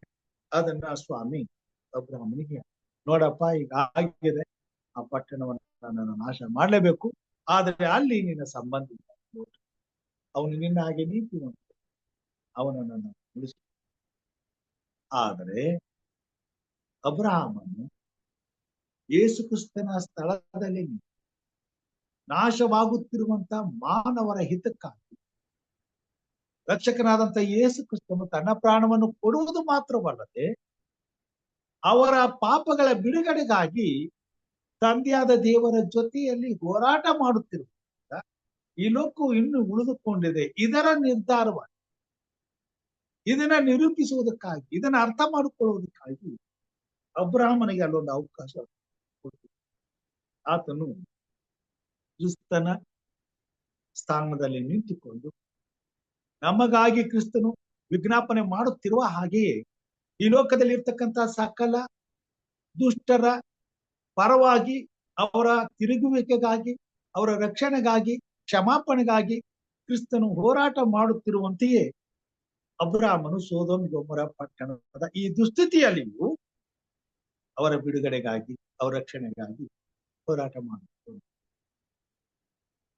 ಅಬ್ರಹಾಮನು ಎಂತ ರೀತಿಯಲ್ಲಿ ದೇವರನ್ನ ಪ್ರಶ್ನೆ ಮಾಡಿದ್ರು ದೇವರು ಅವನಿಗೆ ಉತ್ತರವಾಗಿ ಅವಕಾಶವನ್ನು ಕೊಟ್ಟರೆ ಕೊನೆಗೆ ಆ ಪಟ್ಟಣದಲ್ಲಿ ಅಬ್ರಹಾಮನು ಹೇಳಿದ ಹಾಗೆ ಕೇವಲ 10 ಮಂದಿ ಕೂಡ ಸಿಕ್ಕದಿಲ್ಲ ಎಂದರು. ಕೇವಲ ಲೋಟನು, ಆತನ 3 ಮಂದಿ ಮಕ್ಕಳು, ಲೋಟನ ಹೆಂಡತಿ ಕೂಡ ಅವಕಾಶ ಇಲ್ಲ. ಇವರು ಮಾತ್ರ ಅಲ್ಲಿಂದ ಹೊರಗಡೆ ಬರಬೇಕು. ದೇವರು ಯಾವುದೇ ಕಾರಣಕ್ಕೂ ಪಾಪವನ್ನ ತೆಗೆದು ಹಾಕ್ಬೇಕಾದ್ರೆ ತನ್ನ ಅಧಿಕಾರವನ್ನು ಉಪಯೋಗಿಸಲೇಬೇಕಾಗ್ತದೆ. ಆತನು ತನ್ನ ಅಧಿಕಾರವನ್ನ ಉಪಯೋಗಿಸದೆ ಹೋದ್ರೆ ಪಾಪಕ್ಕೆ ಪರಿಹಾರ ಇಲ್ವೇ ಇಲ್ಲ, ಅದಕ್ಕೆ ಅಂತ್ಯ ಇಲ್ವೇ ಇಲ್ಲ. ಆದುದರಿಂದ ದೇವರು ಮುಂದೆ ಈ ಲೋಕವನ್ನ ಸಂಪೂರ್ಣವಾಗಿ ನಾಶನದಿಂದ ಬಿಡಿಸಲು, ಪಾಪದಿಂದ ಮುಕ್ತಿಗೊಳಿಸಲು ಇಂಥ ಒಂದು ಘೋರವಾದಂತ ದುರಂತಕ್ಕೆ ಘೋರವಾದ ಶಿಕ್ಷೆಯನ್ನ ವಿಧಿಸಲೇಬೇಕಾಗ್ತದೆ. ಇದಕ್ಕೆ ಉದಾಹರಣೆಯಾಗಿ ಸೊದೋಮ್ ಗೊಮೋರ ಪಟ್ಟಣವನ್ನು ಮತ್ತು ನೋಹನ ಕಾಲದ ಪ್ರಳಯವನ್ನು ಈ ಭೂಮಿ ಮೇಲೆ ಇಟ್ಟಿದ್ದಾನೆ. ಅದಕ್ಕೆ ಬೇಕಾದಂತಹ ಸಾಕ್ಷ್ಯಾಧಾರಗಳು ಸತ್ಯವೇದದಲ್ಲಿವೆ. ಇದಕ್ಕೆ ಬೇಕಾದಂತ ಎಲ್ಲಾ ವಿಚಾರಗಳನ್ನ ದೇವರು ಘಂಟಾಘೋಷವಾಗಿ ಸಕಲ ಕುಲ ಭಾಷೆ ಪ್ರಜೆ ಜನಾಂಗಗಳಿಗೆ ದೇವರ ವಾಕ್ಯದ ಮುಖಾಂತರವಾಗಿ ತನ್ನ ಸಭೆಯ ಮುಖಾಂತರವಾಗಿ ಅಂತ್ಯಕಾಲದಲ್ಲಿ ಸಾರ್ತಾ ಇದ್ದಾನೆ, ಸಾರುವಂತೆ ವ್ಯವಸ್ಥೆ ಮಾಡಿದ್ದಾನೆ. ಹೀಗಿದ್ದರೂ ದೇವರು ಕೊಡುವಂತ ಈ ಕೃಪೆಯು ಈ ಭೂಮಿ ಮೇಲೆ ಮುಗಿಯುವಂತ ಸಮಯ ಬಂದರೂ ಸಹ ಜನರು ತಮ್ಮ ದುಷ್ಟತ್ವವನ್ನ ಹಾಗೆಯೇ ಮುಂದುವರಿಸಿಕೊಂಡು ಹೋಗುವಂತದನ್ನ ನಾವು ನೋಡುವಂತರಾಗ್ತದೆ.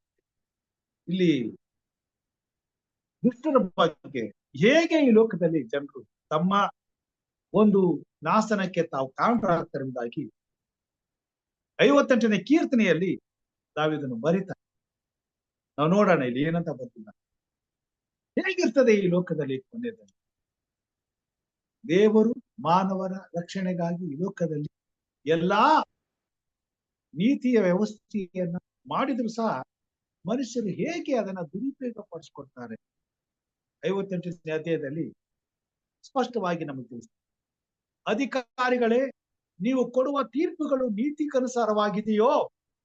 ಜನರ ವಾದ್ಯಗಳನ್ನು ಅರ್ಥಾರ್ಥವಾಗಿ ಬಗೆಹರಿಸುವುದುಂಟೋ? ನಿಮ್ಮ ಮನಸ್ಸಿನ ಕಲ್ಪನೆ ಎಲ್ಲ ಕೆಟ್ಟತನವೇ. ನೀವು ದೇಶದವರಿಗೆ ಅನ್ಯಾಯವನ್ನು ತೂಗಿ ಕೊಡುವವರಾಗಿದ್ದೀರಲ್ಲ. ಅಧಿಕಾರಿಗಳನ್ನ ಸ್ವಾಮಿ ಇಟ್ಟಿದ್ದಾನೆ.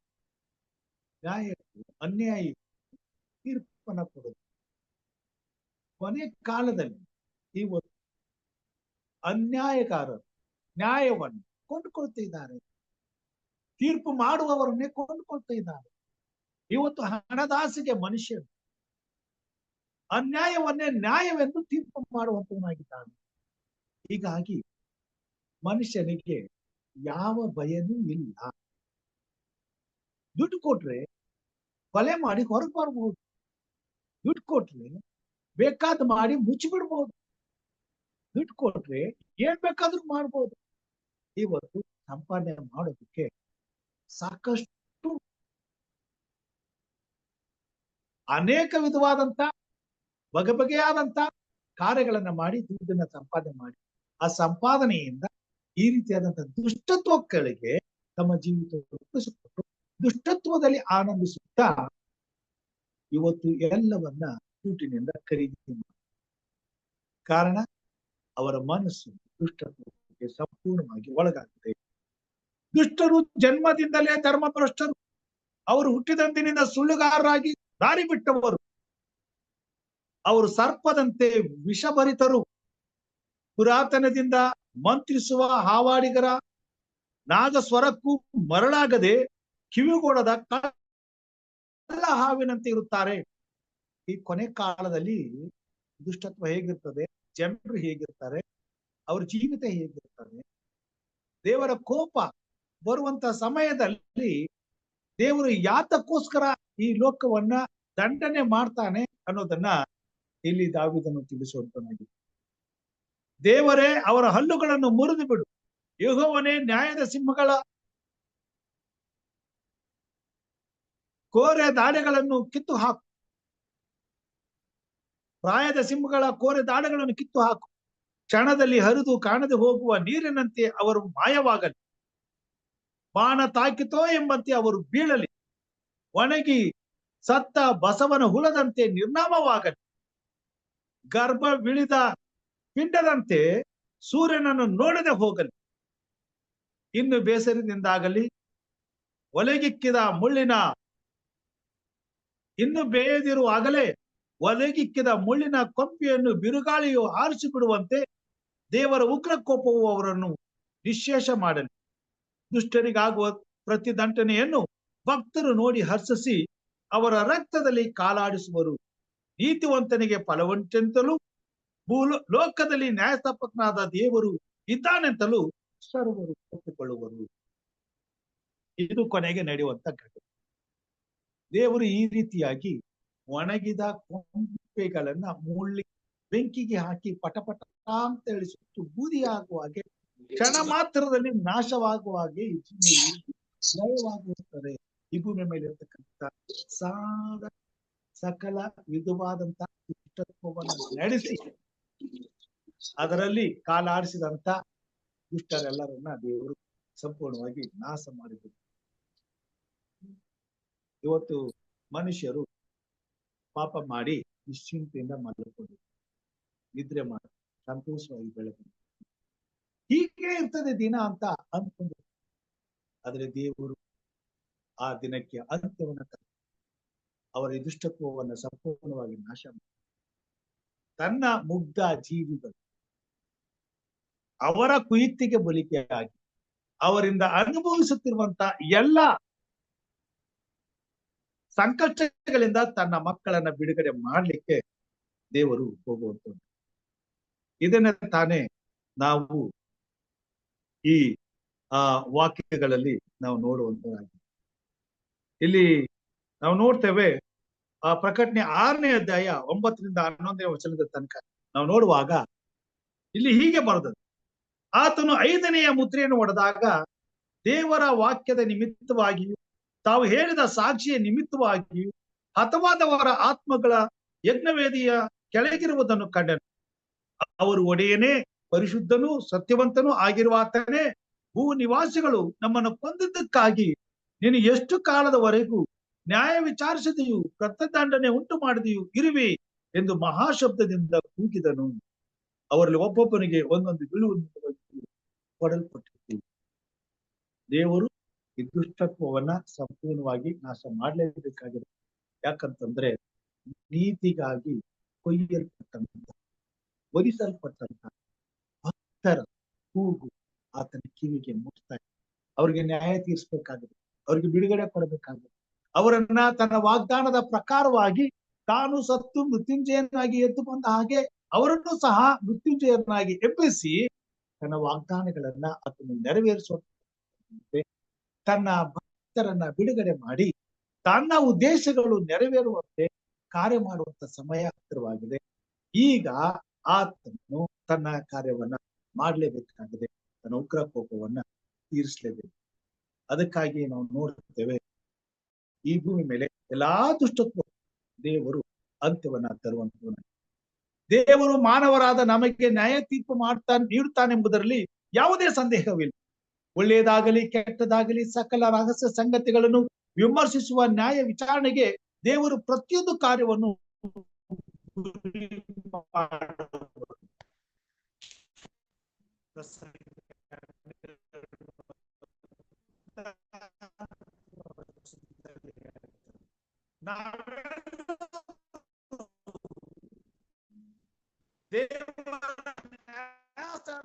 ಮುಂದೆ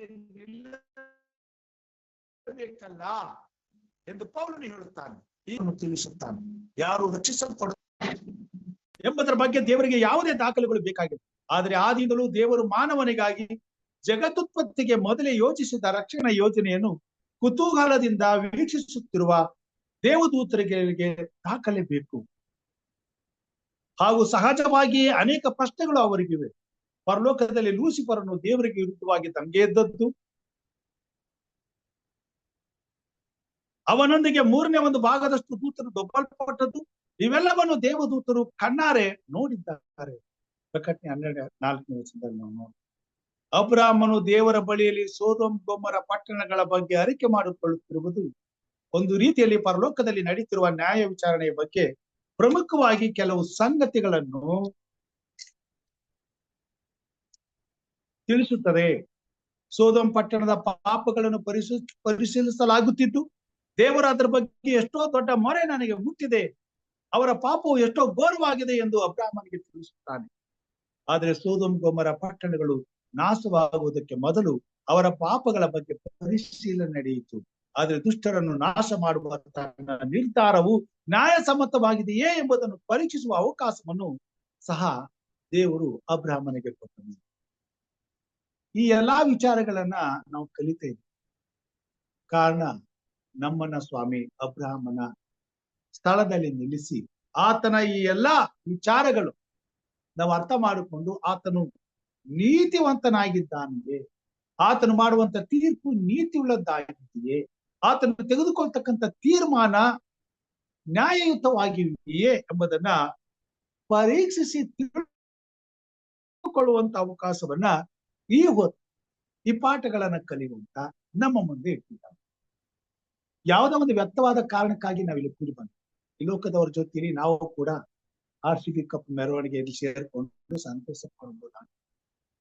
ಆದ್ರೆ ಅಂತ ಎಷ್ಟೋ ವಿಚಾರಗಳನ್ನ ಬಿಟ್ಟು, ಕಷ್ಟ ಇರ್ಲಿ, ದುಃಖ ಇರ್ಲಿ, ನೋವಿರ್ಲಿ, ಕಾಯಿಲೆ ಇರ್ಲಿ, ಅವುಗಳನ್ನೆಲ್ಲ ಪಕ್ಕಕ್ಕಿಟ್ಟು ಇವತ್ತು ದೇವರ ವಾಕ್ಯದ ಬಳಿಯಲ್ಲಿ ಕುಳಿತು ದೇವರ ವಾಕ್ಯವನ್ನು ಕಲಿತಿದ್ದೇವೆ ಅಂದ್ರೆ ಅದಕ್ಕೆ ನಿಜವಾದಂತ ಒಂದು ತೂಕ ಇದೆ, ಬೆಲೆ ಇದೆ, ಘನತೆ ಇದೆ, ಗೌರವವಿದೆ. ಆ ಘನತೆ ಗೌರವ ಏನಂತ ಹೇಳುವಾಗ ಅಬ್ರಾಹ್ಮನಿಗೆ ದೇವರು ಕೊಟ್ಟಂತ ಘನತೆ ಗೌರವ, ಆತನ ಕಾರ್ಯಗಳನ್ನ ಪರಿಶೀಲಿಸಿ ನಾವು ಅರ್ಥ ಮಾಡಿಕೊಂಡು ಆತನ ನೀತಿವಂತನೆಂಬುದಾಗಿ ಒಪ್ಪಿಕೊಳ್ಳಬೇಕಾಗಿದೆ. ಮುಂದೆ ಆತನು ಈ ಲೋಕಕ್ಕೆ ನ್ಯಾಯ ತೀರಿಸುವಾಗ, ದುಷ್ಟರೆಲ್ಲರನ್ನ ನಾಶ ಮಾಡುವಾಗ ಸಂದೇಹವಿಲ್ಲದೆ ಆತನ ತೀರ್ಪಿಗೆ ನಾವು ಸಂಪೂರ್ಣವಾಗಿ ಬೆಂಬಲವನ್ನು ನೀಡಬೇಕಾಗುತ್ತೆ. ಅದಕ್ಕಾಗಿಯೇ ಸ್ವಾಮಿ ಈ ಕಾರ್ಯಗಳನ್ನ ನಮ್ಮ ಮುಂದೆ ಇಡುವಂತ ದಾನಿಯೇಲನು 7ನೇ ಅಧ್ಯಾಯದಲ್ಲಿ ಮನುಷ್ಯಕುಮಾರನಾದ ಯೇಸುವು ನಮ್ಮ ಮಧ್ಯಸ್ಥರಾಗಿ ಬರುವುದನ್ನು ಕಾಣುತ್ತೇವೆ. ಆದುದರಿಂದ ನಾವು ಭಯಪಡುವ ಅಗತ್ಯವಿಲ್ಲ. ಆತನು ಪರಾತ್ಪರನ ಭಕ್ತರಿಗೆ ನ್ಯಾಯ ತೀರಿಸುವನು. ಕ್ರಿಸ್ತನ ಪರಿಪೂರ್ಣವಾದ ನೀತಿಯು ಮಾತ್ರ ಆತನ ಜನರಿಗೆ ಸರಿಯಾದ ನ್ಯಾಯ ತೀರ್ಪು ಮಾಡುತ್ತಾನೆ ಎಂಬುದಾಗಿ. ನಮ್ಮ ಹಿತಕ್ಕಾಗಿ ನಮ್ಮ ದೇವರು ಈ ಲೋಕದಲ್ಲಿ ನ್ಯಾಯ ತೀರ್ಪನ್ನು ವಿಧಿಸ್ತಾನೆ, ನ್ಯಾಯ ದಂಡನೆಯನ್ನು ವಿಧಿಸ್ತಾನೆ. ದುಷ್ಟರೆಲ್ಲ ನಾಶವಾಗ್ತಾರೆ. ಈ ಸತ್ಯ ನಮಗೆ ಮೊದಲೇ ತಿಳಿದಿದೆ. ನಾವು ನ್ಯಾಯ, ನೀತಿ, ದೇವರ ಪ್ರೀತಿ ಏನೆಂಬುದನ್ನ ಅರ್ಥ ಮಾಡಿಕೊಂಡಿದ್ದೇವೆ. ಪ್ರಿಯ ದೇವ ಜನರೇ, ಆತನು ಬರುವಾಗ ಆ ದುಷ್ಟತ್ವದಲ್ಲಿ ಸೇರಿ ನಾಶವಾಗುತ್ತಿರುವಂತ ಜನರಲ್ಲಿ ನಮಗೆ ಯಾವ ಪಾಲು ಇಲ್ಲ. ನಮಗಾಗಲಿ, ನಮ್ಮ ಮಕ್ಕಳಿಗಾಗಲಿ, ನಮ್ಮ ಕುಟುಂಬಕ್ಕಾಗಲಿ ಯಾವ ಭಯವಿಲ್ಲ. ಯಾಕಂತಂದ್ರೆ ನಮ್ಮ ವಿಮೋಚಕನು ನಮ್ಮೆಲ್ಲರ ಪಾಪಗಳಿಗಾಗಿ ತನ್ನ ರಕ್ತವನ್ನ, ಕ್ರಯವನ್ನು ಕೊಟ್ಟು ನಮ್ಮನ್ನು ವಿಮೋಚಿಸಿದ್ದಾನೆ. ನಮ್ಮ ಪಾಪಗಳನ್ನ ತೊಳೆದಿದ್ದಾನೆ. ನಾವು ಸಂಪೂರ್ಣವಾಗಿ ಆತನ ರಕ್ತದಲ್ಲಿ ತೊಳೆದುಕೊಂಡವರಾಗಿ, ಪರಿಶುದ್ಧರಾಗಿ, ಆತನ ನೀತಿಯಲ್ಲಿ ಪಾಲು ಹೊಂದಿ ನಿತ್ಯ ಜೀವದಲ್ಲಿ ನಾವು ಬಾಧ್ಯರಾಗುವುದಕ್ಕಾಗಿ ನಾವು ವಿಮೋಚಿಸಲ್ಪಟ್ಟಿದ್ದೇವೆ. ಆ ವಿಮೋಚನೆಗಾಗಿ ಸಿದ್ಧವಾಗಬೇಕಾದವರು ನಾವು ಈ ಲೋಕದಲ್ಲಿ ದುಷ್ಟತ್ವದ ಪಾಲಿಗೆ ಸಿಗುವಂತ ದಂಡನೆಯ ಕುರಿತಾಗಿ ಅರ್ಥೈಸಿಕೊಂಡಾಗ ಆ ದುಷ್ಟತ್ವದಲ್ಲಿ ಯಾವುದೇ ಪಾಲನ್ನು ಹೊಂದದೆ ದೇವರ ನೀತಿಗಾಗಿ, ಆತನ ರಾಜ್ಯಕ್ಕಾಗಿ ತವಕ ಪಡ್ತೇವೆ.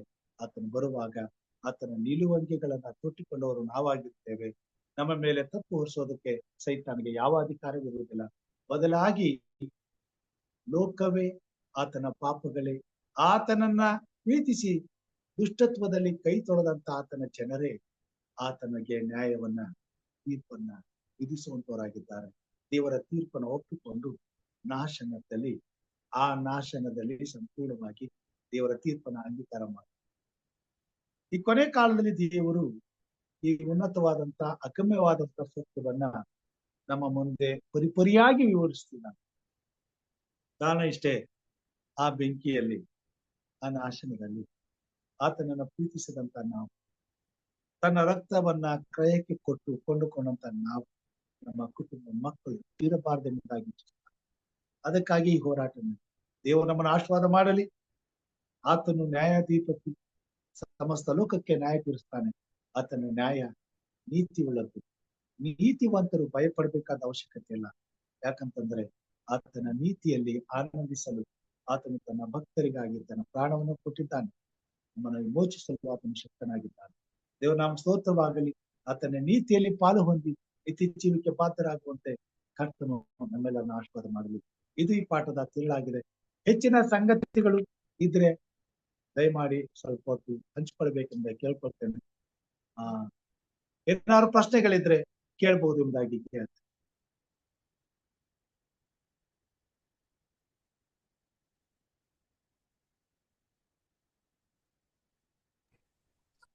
ಎಲ್ಲವಾದ್ರೆ ಪ್ರಾರ್ಥನೆಗೆ ಹೋಗೋಣ. ಸಹೋದರ ಜಾನ್ ಡೇವಿಡ್ ಅವರು ಈಗಾಗಲೇ ಅವ್ರು ಫೋನ್ ಮಾಡ್ತಿದ್ರು. ಪರಿಸ್ಥಿತಿ ಏನಾಗಿದೆಯೋ ನನಗೆ ಗೊತ್ತಿಲ್ಲ. ಈ ಕೂಟ ಮುಗಿಸ್ಕೊಂಡು ನಾನು ಅವ್ರ ಜೊತೆ ಮಾತಾಡ್ತೀನಿ. ಬಟ್ ಅವ್ರಿಗೋಸ್ಕರ ಪ್ರಾರ್ಥನೆ ಮಾಡೋಣ, ಕುಟುಂಬಕ್ಕೋಸ್ಕರ. ಮತ್ತೆ ಯಾರಾದ್ರೂ ಪ್ರಾರ್ಥನೆ ವಿಜ್ಞಾಪನೆಗಳಿದ್ರೆ ತಿಳಿಸ್ಬೇಕೆಂಬ ಕೇಳ್ಕೊಳ್ತೇನೆ. ಅದಕ್ಕೆ ನಮ್ಮ ಮನವಿಯಾಗಿ ಪ್ರಾರ್ಥನೆ ಮಾಡಿ ಮತ್ತು ನಮ್ಮ ತಾಯಿಗಾಗಿ ಮತ್ತು ಉಮಾ ಅವ್ರಿಗೆ ಆಗಿ ಪ್ರಾರ್ಥನೆ ಮಾಡಿ.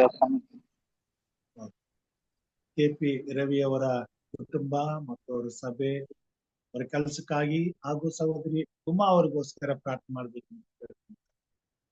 ಹಿರಿಯರಾದಂತಹ ಪ್ರೇಮ ಸರ್ ಅವರ ಇಬ್ಬರು ಮಕ್ಕಳು, ಅವರ ಹೆಸರು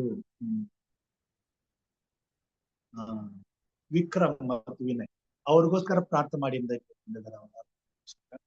ಅವ್ರಿಗೋಸ್ಕರ ಪ್ರಾರ್ಥನೆ ಮಾಡಿ. ಮತ್ತು ಲೋಕೇಶ್ ಅಂಕಲ್ ಅವರ ಕುಟುಂಬ, ಮಕ್ಕಳಿಗೋಸ್ಕರ ಪ್ರಾರ್ಥನೆ ಮಾಡಿ ಅಂತ ಕೇಳ್ಕೊಂಡು ಅವ್ರಿಗೋಸ್ಕರ ಪ್ರಾರ್ಥನೆ ಮಾಡಿ. ನಮ್ಮ ಜೊತೆಯಲ್ಲಿ ಪ್ರಾರ್ಥನೆಗಾಗಿ ಇವತ್ತು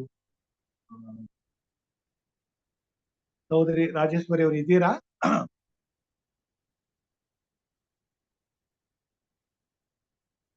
ಓಕೆ, ಅವ್ರಿಲ್ಲ ಅಂತಂದ್ರೆ ಚಿನ್ನಪ್ಪ ಸಾತ್ವಿಕ್ ಅವರು ಪ್ರಾರ್ಥನೆ ಮಾಡ್ಬೇಕು.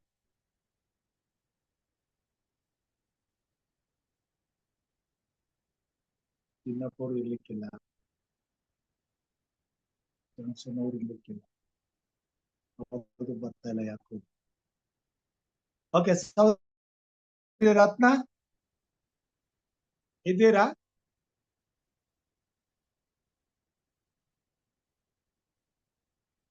ಕೇಳಿಸ್ತಾ ಇದೆಯಾ ನಾನು ಮಾತಾಡ್ತಾ? ಹಲೋ,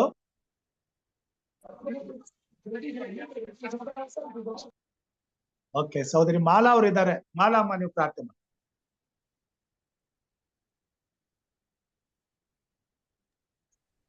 ಅಲ್ಲ ಸರ್, ಹೇಳ್ರಿ ಸರ್. ಓಕೆ, ಪ್ರೇಮನಾಥ್ ಸರ್ ಅವರ ಮಕ್ಕಳು ವಿನಯ್ ಮತ್ತು ವಿಕ್ರಮ್ ಅವ್ರಿಗೋಸ್ಕರ ಪ್ರಾರ್ಥನೆ ಮಾಡಿ ಕೇಳಿದ್ದಾರೆ. ಮತ್ತೆ ಲೋಕೇಶ್ ಅವರ ಕುಟುಂಬಕ್ಕಾಗಿ, ರವಿ ಬಳ್ಳಾರಿ ಅವರ ಕುಟುಂಬಕ್ಕಾಗಿ ಮತ್ತು ಉಮಾ ಅವರ ಸಂತಾನಕ್ಕಾಗಿ ಪ್ರಾರ್ಥನೆ ಮಾಡ್ಲಿಕ್ಕೆ ಕೇಳ್ಕೊಂಡಿದ್ದಾರೆ. ಡೇವಿಡ್ ಅವರು ಪತ್ನಿ ನ್ಯಾನ್ಸಿ ಅವರು ICU ನಲ್ಲಿ ಇದ್ದಾರೆ, ಅವ್ರಿಗೋಸ್ಕರ ಪ್ರಾರ್ಥನೆ ಮಾಡಿ.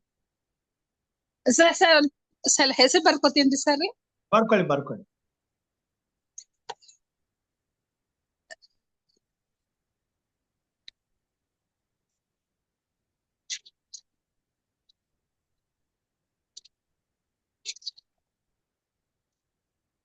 ಹೇಳ್ರಿ. ವಿಕ್ರಾಂತ್ ರೀ. ಓಕೆ, ನ್ಯಾನ್ಸಿ ಡೇವಿಡ್ ಅವರ ಆರೋಗ್ಯಕ್ಕಾಗಿ, ನ್ಯಾನ್ಸಿ ಡೇವಿಡ್, KP ರವಿ ಅವರ ಕುಟುಂಬ ಮತ್ತು ಅವರ ಆಲಯಕ್ಕಾಗಿ, ಮತ್ತು ಸಹೋದರಿ ಉಮಾ ಅವರ ಸಂತಾನಕ್ಕಾಗಿ, ರೂಪಾರಿ ಉಮಾ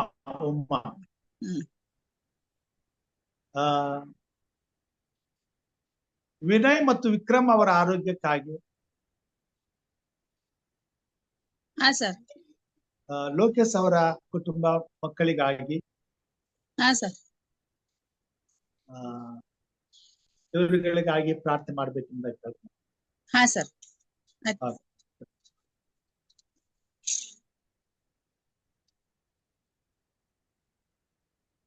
ಪ್ರಾರ್ಥನೆ ಮಾಡಿಕೊಳ್ಳೋಣ.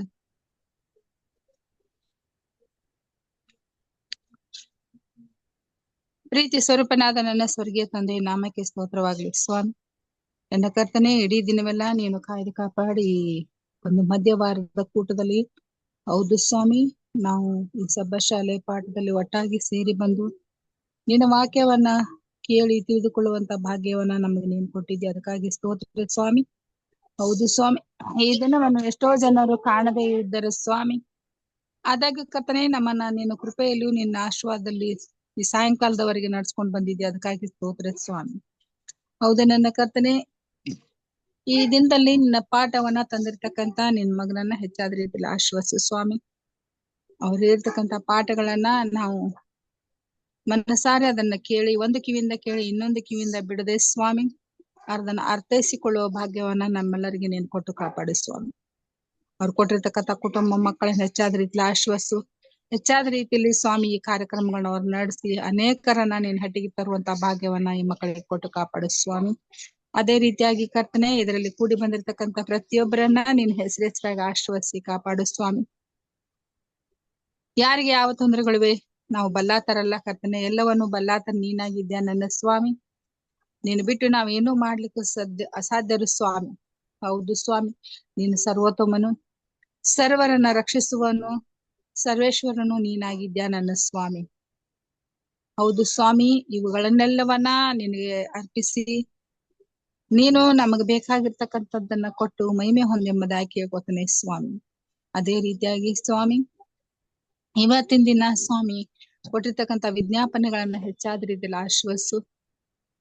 ಹೌದು ಕರ್ತನೆ, ನಾನು ಪಾಪಿಯು, ಪಾಮರಳು, ದಿಕ್ಕಿಲ್ಲದಳ, ಅನಾಥಳಾದಾಗ್ಯೂ ಕರ್ತನೆ ನನ್ನ ಕೈ ಬಿಡದೆ ನಡೆಸಿ ಇದುವರೆಗೆ ನೀನು ಕಾಪಾಡ್ಕೊಂಡು ಬಂದಿದ್ಯಾ ಸ್ವಾಮಿ. ಅದಕ್ಕಾಗಿ ಸ್ತೋತ್ರ ಸ್ವಾಮಿ. ಈ ಪ್ರಾರ್ಥನೆ ವಿಜ್ಞಾಪನೆಗಳನ್ನ ನಿನ್ನ ಪಾದಕ್ಕೆ ಸಮರ್ಪಿಸುತ್ತೇನೆ ಸ್ವಾಮಿ. ಇವುಗಳನ್ನ ಕೇಳು ಸ್ವಾಮಿ. ಹೌದು ಸ್ವಾಮಿ, ನ್ಯಾನ್ಸಿ ಡೇವಿಡ್ ಈ ಮಗಳನ್ನ ಆಶ್ವಾಸು. ಆ ಮಗಳಿಗೆ ಬೇಕಾಗಿರ್ತಕ್ಕಂಥ ಎಲ್ಲಾ ರೀತಿಯ ಆರೋಗ್ಯ ಭಾಗ್ಯಗಳನ್ನ ನೀನು ಕೊಟ್ಟು ಕಾಪಾಡು ಸ್ವಾಮಿ. ವೈದ್ಯನಲ್ಲಿ ವೈದ್ಯರು ನೀನಾಗಿದ್ದಾರೆ ಸ್ವಾಮಿ. ಆ ಮಗಳನ್ನ ಹೆಚ್ಚಾದ ರೀತಿಯಲ್ಲಿ ಆಶ್ವಸಿ ನಿನ್ನ ಕೃಪೆಯಲ್ಲಿ ನಡೆಸಿ ಕಾಪಾಡೆಂಬುದಾಗಿ ಕೇಳ್ಕೊತೇನೆ ಸ್ವಾಮಿ. ಅದೇ ರೀತಿಯಾಗಿ ನನ್ನ ಕರ್ತನೆ KP ರವಿ ಆ ಮಗನನ್ನ ಹೆಚ್ಚಾದ ರೀತಿಯಲ್ಲಿ ಆಶ್ವಸು. ಅವರ ಬಳ್ಳಾರಿ ಚರ್ಚನ್ನ ಆಶ್ವಸು. ಅವರ ಕುಟುಂಬ ಜೀವಿತದಲ್ಲಿ ಕರ್ತನೆ ಯಾವುದೇ ತೊಂದರೆಗಳು ಕಷ್ಟಗಳು ಇದ್ದಾಗ್ಯೂ ಕರ್ತನೆ ಅದವನ್ನೆಲ್ಲ ತೆಗೆದು ಹಾಕು. ಆ ಮಗನನ್ನ ನಿನ್ನ ಕೃಪೆಯಲ್ಲಿ ನಡೆಸಿ ಕಾಪಾಡು ಸ್ವಾಮಿ. ನೀನ ನಂಬಿಕೆ ಇಟ್ಟು ಕೇಳ್ತಕ್ಕಂತ ಆ ಮಗನನ್ನ ನೀನ್ ಆಶ್ವಾಸು ಸ್ವಾಮಿ. ಅದನ್ ಬೇಕಾಗಿರ್ತಕ್ಕಂಥದ್ದೆಲ್ಲವನ್ನ ಒದಗಿಸಿ ಕೊಡು. ಈ ಲೋಕದಲ್ಲಿ ಇರುವವರೆಗೂ ಜೀವಿಸ್ಲಿಕ್ಕೆ ಬೇಕಾಗಿರ್ತಕ್ಕಂಥ ನಿನ್ನ ಆಶೀರ್ವಾದಗಳು ಸ್ವಾಮಿ. ನೀನ್ ಆಶೀರ್ವಾದ ಇಲ್ಲದೆ ಏನು ಮಾಡ್ಲಿಕ್ಕೆ ಸಾಧ್ಯವಿಲ್ಲ ಸ್ವಾಮಿ. ಹೌದು ಕರ್ತನೆ, ನಿನ್ನ ಒಂದು ಉಸಿರ್ಲಿಲ್ಲ ಅಂದ್ರೆ ಹುಲ್ಲು ಕೂಡ ಅಗಳಾಡದು ಸ್ವಾಮಿ. ಅದೇ ರೀತಿಯಾಗಿ ನಮ್ಮ ಜೀವಿತದಲ್ಲೂ ಕೂಡ ನೀನಿಲ್ಲದೆ ನಾವು ಏನು ಮಾಡ್ಲಿಕ್ಕೆ ಸಾಧ್ಯವಿಲ್ಲ ಸ್ವಾಮಿ. ಅದಕ್ಕಾಗಿ ಆ ಮಗನ ಬೇಡಿಕೆಗಳನ್ನ ನೀನ್ ನೆರವೇರಿಸಿಕೊಟ್ಟು ಮಗನ ಜೀವಿತದಲ್ಲಿ ನೀನಿದ್ದು ಆಶ್ವಸಿ ಕಾಪಾಡು ಸ್ವಾಮಿ. ಸ್ವಾಮಿ, ಉಮಾ ಆ ಮಗಳನ್ನ ಆಶ್ವಾಸು. ಆ ಮಗಳಿಗೆ ಬೇಕಾಗಿರ್ತಕ್ಕಂಥ ಮಕ್ಕಳ ಭಾಗ್ಯವನ್ನ ನೀನು ಒದಗಿಸಿ ಕೊಡ್ತೀಯ ಎಂಬ ನಂಬಿಕೆ ಉಂಟು ಕರ್ತನೆ. ಆ ನಂಬಿಕೆ ಮೂಲಕಲೇ ನಿನ್ನಲ್ಲಿ ಕೇಳುವರಾಗಿದ್ದಾರೆ ಸ್ವಾಮಿ. ಬೇಡಿಕೊಳ್ಳುವ ಮಗಳನ್ನ ಹೆಚ್ಚಾದ ರೀತಿಯಲ್ಲಿ ಆಶ್ವಸು. ಅವಳ ಗರ್ಭಫಲವನ್ನು ಮುಟ್ಟು ಸ್ವಾಮಿ. ಹೌದು ಸ್ವಾಮಿ, ಗರ್ಭಫಲವು ನಿನ್ನ ಬಹುಮಾನವಾಗಿದೆ ಸ್ವಾಮಿ. ಮನುಷ್ಯರ ಕೈಯಿಂದ ಏನು ಆಗದು ನನ್ನ ಕರ್ತನೆ. ವೈದ್ಯನಲ್ಲಿ ನೀನು ವೈದ್ಯನು ಸ್ವಾಮಿ. ಮುಟ್ಟು ಆ ಮಗಳಿಗೆ ಬೇಕಾಗಿರ್ತಕ್ಕಂಥ ಆಶೀರ್ವಾದವನ್ನು ಒದಗಿಸಿ ಕೊಟ್ಟು ಸ್ವಾಮಿ. ಮಕ್ಕಳ ಭಾಗ್ಯ ಆ ಮಗಳಿಗೆ ಸಿಕ್ಕು ಸ್ವಾಮಿ. ಸಂತೋಷದಿಂದ ಕರ್ತನೆ ನಿನ್ನ ಆಲಯದಲ್ಲಿ ಬಂದು ಸಾಕ್ಷಿ ಮಗಳಾಗಿ ಜೀವಿಸ್ಲಿಕ್ಕಾಗೋ ಹಾಗೆ ಸಹಾಯ ನಡೆಸು. ಪ್ರತಿಯೊಬ್ಬರ ಪ್ರಾರ್ಥನಾ ವಿಜ್ಞಾಪನೆಗಳು ಆ ಮಗಳಿಗೆ ಮುಟ್ಲಿ, ಆ ಮಗಳನ್ನ ಆಶೀರ್ವದಿಸಲಿ ಎಂಬುದಾಗಿ ಕೇಳ್ಕೊತಾನೆ ಸ್ವಾಮಿ. ಅದೇ ರೀತಿಯಾಗಿ ಸ್ವಾಮಿ ವಿನಯ್ ಹಾಗೂ ವಿಕ್ರಮರನ್ನ ಆಶ್ವಾಸು. ಆ ಮಕ್ಕಳಿಗೆ ಬೇಕಾಗಿರ್ತಕ್ಕಂಥ ಆರೋಗ್ಯ ಭಾಗ್ಯವನ್ನ ಕೊಡು ಸ್ವಾಮಿ. ಹೌದು ಸ್ವಾಮಿ, ಆರೋಗ್ಯವಿಲ್ಲದವರು ನನ್ನ ಬಳಿಗೆ ಬನ್ನಿರಿ, ನಾನು ನಿಮ್ಮನ್ನ ಆಶ್ವಸ್ತನೆಂಬುದಾಗಿ ಹೇಳಿರುವ ನನ್ನ ದೇವರೇ, ಈ ಲೋಕದಲ್ಲಿ ಇರುವಾಗ ಅನೇಕ ಮಕ್ಕಳನ್ನ ಸ್ವಸ್ಥ ಮಾಡಿದ್ಯಾ ಸ್ವಾಮಿ. ಆ ಕೈಯನ್ನ ಚಾಚು, ಇವತ್ತಿನ ದಿನವೇ ಆ ಮಕ್ಕಳನ್ನ ಮುಟ್ಟು ಸ್ವಾಮಿ. ನಿನ್ನ ರಕ್ತಕ್ಕೆ ಜಯ ಎಂಬುದಾಗಿ ಹೇಳಿ ಸ್ವಾಮಿ, ಆ ಮಕ್ಕಳು ಏಳ್ಲಿಕ್ಕಾಗೋ ಹಾಗೆ ಸಹಾಯ ನೀಡಿ ನನ್ನ ಕರ್ತನೆ. ಆ ಕುಟುಂಬದಲ್ಲಿ ಇರ್ತಕ್ಕಂತ ತಂದೆ ತಾಯಿಯನ್ನ ಆಶ್ವಸು. ಅವರು ಕೂಡ ನಿನ್ನಲ್ಲಿ ಸಂತೋಷ ಹೊಂದ್ಲಿಕ್ಕಾಗೋ ಹಾಗೆ ಸಹಾಯ ನೀಡಪ್ಪ. ಅವ್ರು ತೆಗೆದುಕೊಳ್ಳತಕ್ಕಂತ ಔಷಧ ಮಾತ್ರೆಗಳ ಮೇಲೆ ವಿಶೇಷ ಆಶ್ರಯ ಇಟ್ಟು ಸ್ವಾಮಿ, ಆ ಮಕ್ಕಳು ಆರೋಗ್ಯವಂತರಾಗಿ ಜೀವಿಸ್ಲಿಕ್ಕೆ ಸಹಾಯ ನೀಡಪ್ಪ. ಅದೇ ರೀತಿಯಾಗಿ ಲೋಕೇಶವರನ್ನ ಆಶ್ವಸು ಸ್ವಾಮಿ. ಹೌದು ಕರ್ತನೆ, ಅವ್ರಿಗೆ ಬೇಕಾಗಿರ್ತಕ್ಕಂಥ ಆರೋಗ್ಯ ಭಾಗ್ಯವನ್ನ ನೀನು ಕೊಡು. ಅವ್ರ ಕುಟುಂಬದಲ್ಲಿ ನೀನು ವಿಶೇಷ ಆಶ್ರಯವನ್ನಿಟ್ಟು ಕಾಪಾಡು ಸ್ವಾಮಿ. ಆ ಮಗನು ಕರ್ತನೆ ನಿನ್ನ ನಂಬಿಕೆಯಲ್ಲಿ ನಡೆಯುವಾಗ ಆ ಮಗನಿಗೆ ವಿಶೇಷ ಬೇಕಾಗಿರ್ತಕ್ಕಂಥ ಆಶ್ರಯ ನೀಡು ಸ್ವಾಮಿ. ನಂಬಿಕೆಯಲ್ಲಿ ಇರ್ತಕ್ಕಂಥ ಎಲ್ಲಾ ಮಕ್ಕಳನ್ನ ನೀನು ನಡೆಸುವಂತವನಾಗಿದ್ದಿ. ಸಾಸಿವೆ ಕಾಳಷ್ಟು ನಂಬಿಕೆ ಇದ್ದರೆ ಬೆಟ್ಟವು ಕೂಡ ಎದ್ದು ಹೋಗುವಂತದಾಗಿದೆ ನನ್ನ ಸ್ವಾಮಿ ನಿನ್ನ ಹೆಸರಿನ ಮೇಲೆ. ಅದೇ ರೀತಿಯಾಗಿ ಆ ಮಗನು ಕೂಡ ನಿನ್ನಲ್ಲಿ ವಿಶ್ವಾಸವಿಟ್ಟು ನಂಬಿಕೆ ಇಟ್ಟು ಪ್ರಾರ್ಥನೆಗಳನ್ನ ಕೇಳುತ್ತಿರುವಾಗ ಸ್ವಾಮಿ, ಈ ಪ್ರಾರ್ಥನೆಯನ್ನ ಆಲಿಸಿರಿ. ಆ ಮಗನಿಗೆ ಬೇಕಾಗಿರ್ತಕ್ಕಂಥ ಆಶೀರ್ವಾದವನ್ನ ಕೊಟ್ಟು ಕಾಪಾಡೆ ಸ್ವಾಮಿ. ಇನ್ನೊಂದಾವತ್ತಿ ಸ್ವಾಮಿ, ಈ ಕೂಟದಲ್ಲಿ ಕೂಡಿ ಬಂದಿರೋ ಪ್ರತಿಯೊಬ್ಬ ಮಕ್ಕಳನ್ನ ಆಶ್ವಸು. ಹೌದು ಕರ್ತನೆ, ಯಶವಂತ ಅಮ್ಗೋಳ್ ಸರ್ ಅವರ ಶ್ರೀಮತಿಯನ್ನ ಆಶ್ವಸು. ಅವ್ರಿಗೆ ಇರ್ತಕ್ಕಂಥ ಗಾಯವನ್ನ ಮುಟ್ಟಿ ಸ್ವಸ್ಥಪಡಿಸು. ಮಗಳು ಸ್ವಾಮಿ ಚತರಿಸಿಕೊಂಡು ಎದ್ದು ಅವರ ಜೀವಿತದಲ್ಲಿ ಸಂತೋಷದಿಂದ ಇರ್ಲಿಕ್ಕಾಗೋ ಹಾಗೆ ನೀನೇ ಸಹಾಯ ನೀಡಿ ಕಾಪಾಡೆಂಬುದಾಗಿ ಕೇಳ್ಕೊತೇನೆ ಸ್ವಾಮಿ. ಅದೇ ರೀತಿಯಾಗಿ ನನ್ನ ಕರ್ತನೆ, ಇವತ್ತಿನ ದಿನ ಊಟವನ್ನ ಮುಗಿಸಿಕೊಂಡು ನಮ್ಮ ಮರಣದ ಹಾಸಿಗೆಯಲ್ಲಿ ನಾವು ಹೋಗುವ ಕರ್ತನೆ, ರಾತ್ರಿ ಆದಿ ಅಂತ್ಯ ಮಧ್ಯೆ ನೀನಾಗಿದ್ದುಕೊಂಡು ಬೆಳಗಿನ ಸೂರ್ಯೋದಯನ್ನು ಕಂಡು ಸಂತೋಷ ಪಡುವ ಹಾಗೆಯೂ ನಿನ್ನ ವಾಕ್ಯದ ಅನುಸಾರವಾಗಿ ಆ ದಿನವನ್ನು ಕಳ್ಳಿಕ್ಕಾಗುವ ಹಾಗೆಯೂ ನೀನೇ ಸಹಾಯ ನೀಡಿ ಕಾಪಾಡ್ತಾ ಬರ್ಬೇಕೆಂದು ಪ್ರಭು ಯೇಸುವೇ ನಿನ್ನ ನಾಮ ಕಡ್ಡ ಬುದ್ಧಿಗೆ ಒಳಗಿದ್ದೇನೆ ಸ್ವಾಮಿ. ಆಮೇಲೆ ಆಮೆನ್. ಪರಲೋಕದ ಪ್ರಾರ್ಥನೆ ಮಾಡಿಕೊಳ್ಳೋಣ. ಪರಲೋಕದಲ್ಲಿರುವ ನಮ್ಮ ತಂದೆಯೇ, ನಿನ್ನ ನಾಮವು ಪರಿಶುದ್ಧವೆಂದು ಎಣಿಸಲ್ಪಡಲಿ, ನಿನ್ನ ರಾಜ್ಯವು ಬರಲಿ, ನಿನ್ನ ಚಿತ್ತವು ಪರಲೋಕದಲ್ಲಿ ನೆರವೇರುವ ಪ್ರಕಾರ ಭೂಲೋಕದಲ್ಲಿಯೂ ನೆರವೇರಲಿ. ನಮ್ಮ ಅನುದಿನದ ಆಹಾರವನ್ನು ಇವತ್ತು ನಮ್ಮ ದಯಪಾಲಿಸಿಕೊಡು. ನಮಗೆ ತಪ್ಪು ಮಾಡಿದವರನ್ನ ನಾವು ಕ್ಷಮಿಸಿದಂತೆ ನಮ್ಮ ತಪ್ಪುಗಳನ್ನು ಕ್ಷಮಿಸು. ನಮ್ಮನ್ನು ಶೋಧನೆಯೊಳಗೆ ಸೇರಿಸದೆ ಕೇಡಿನಿಂದ ತಪ್ಪಿಸು. ಯಾಕಂದರೆ ರಾಜ್ಯವು ಬಲವು ಮಹಿಮೆಯು ಸದಾ ಕಾಲ ನಿನ್ನದೇ ಸ್ವಾಮಿ. ಆಮೇನ್. ನಮ್ಮ ತಂದೆಯಾದ ದೇವರ ಪ್ರೀತಿಯು, ನಮ್ಮ ರಕ್ಷಕನಾದಂತ ಯೇಸು ಕ್ರಿಸ್ತನ ಕೃಪೆಯು, ಪರಿಶುದ್ಧಾತ್ಮ ದೇವರ ಅನ್ಯೋನ್ಯತೆಯು, ಐಕ್ಯತೆಯು, ಸಹವಾಸವು ಇಂದು ಎಂದು ಸದಾ ಕಾಲ ಕೂಡಿ ಬಂದಿರುವಂತಹ ದೇವ ಮಂದಿಯ ಸಂಗಡ, ಅವರ ಕುಟುಂಬ ಮಕ್ಕಳ ಸಂಗಡ, ಬಂಧು ಬಳಗದವರ ಸಂಗಡ, ಈ ಕಾರ್ಯಕ್ರಮದ ಸಂಗಡ ನೆಲೆಯಾಗಿರ್ಲಿ ಕರ್ತನೆ. ಆಮೇನ್.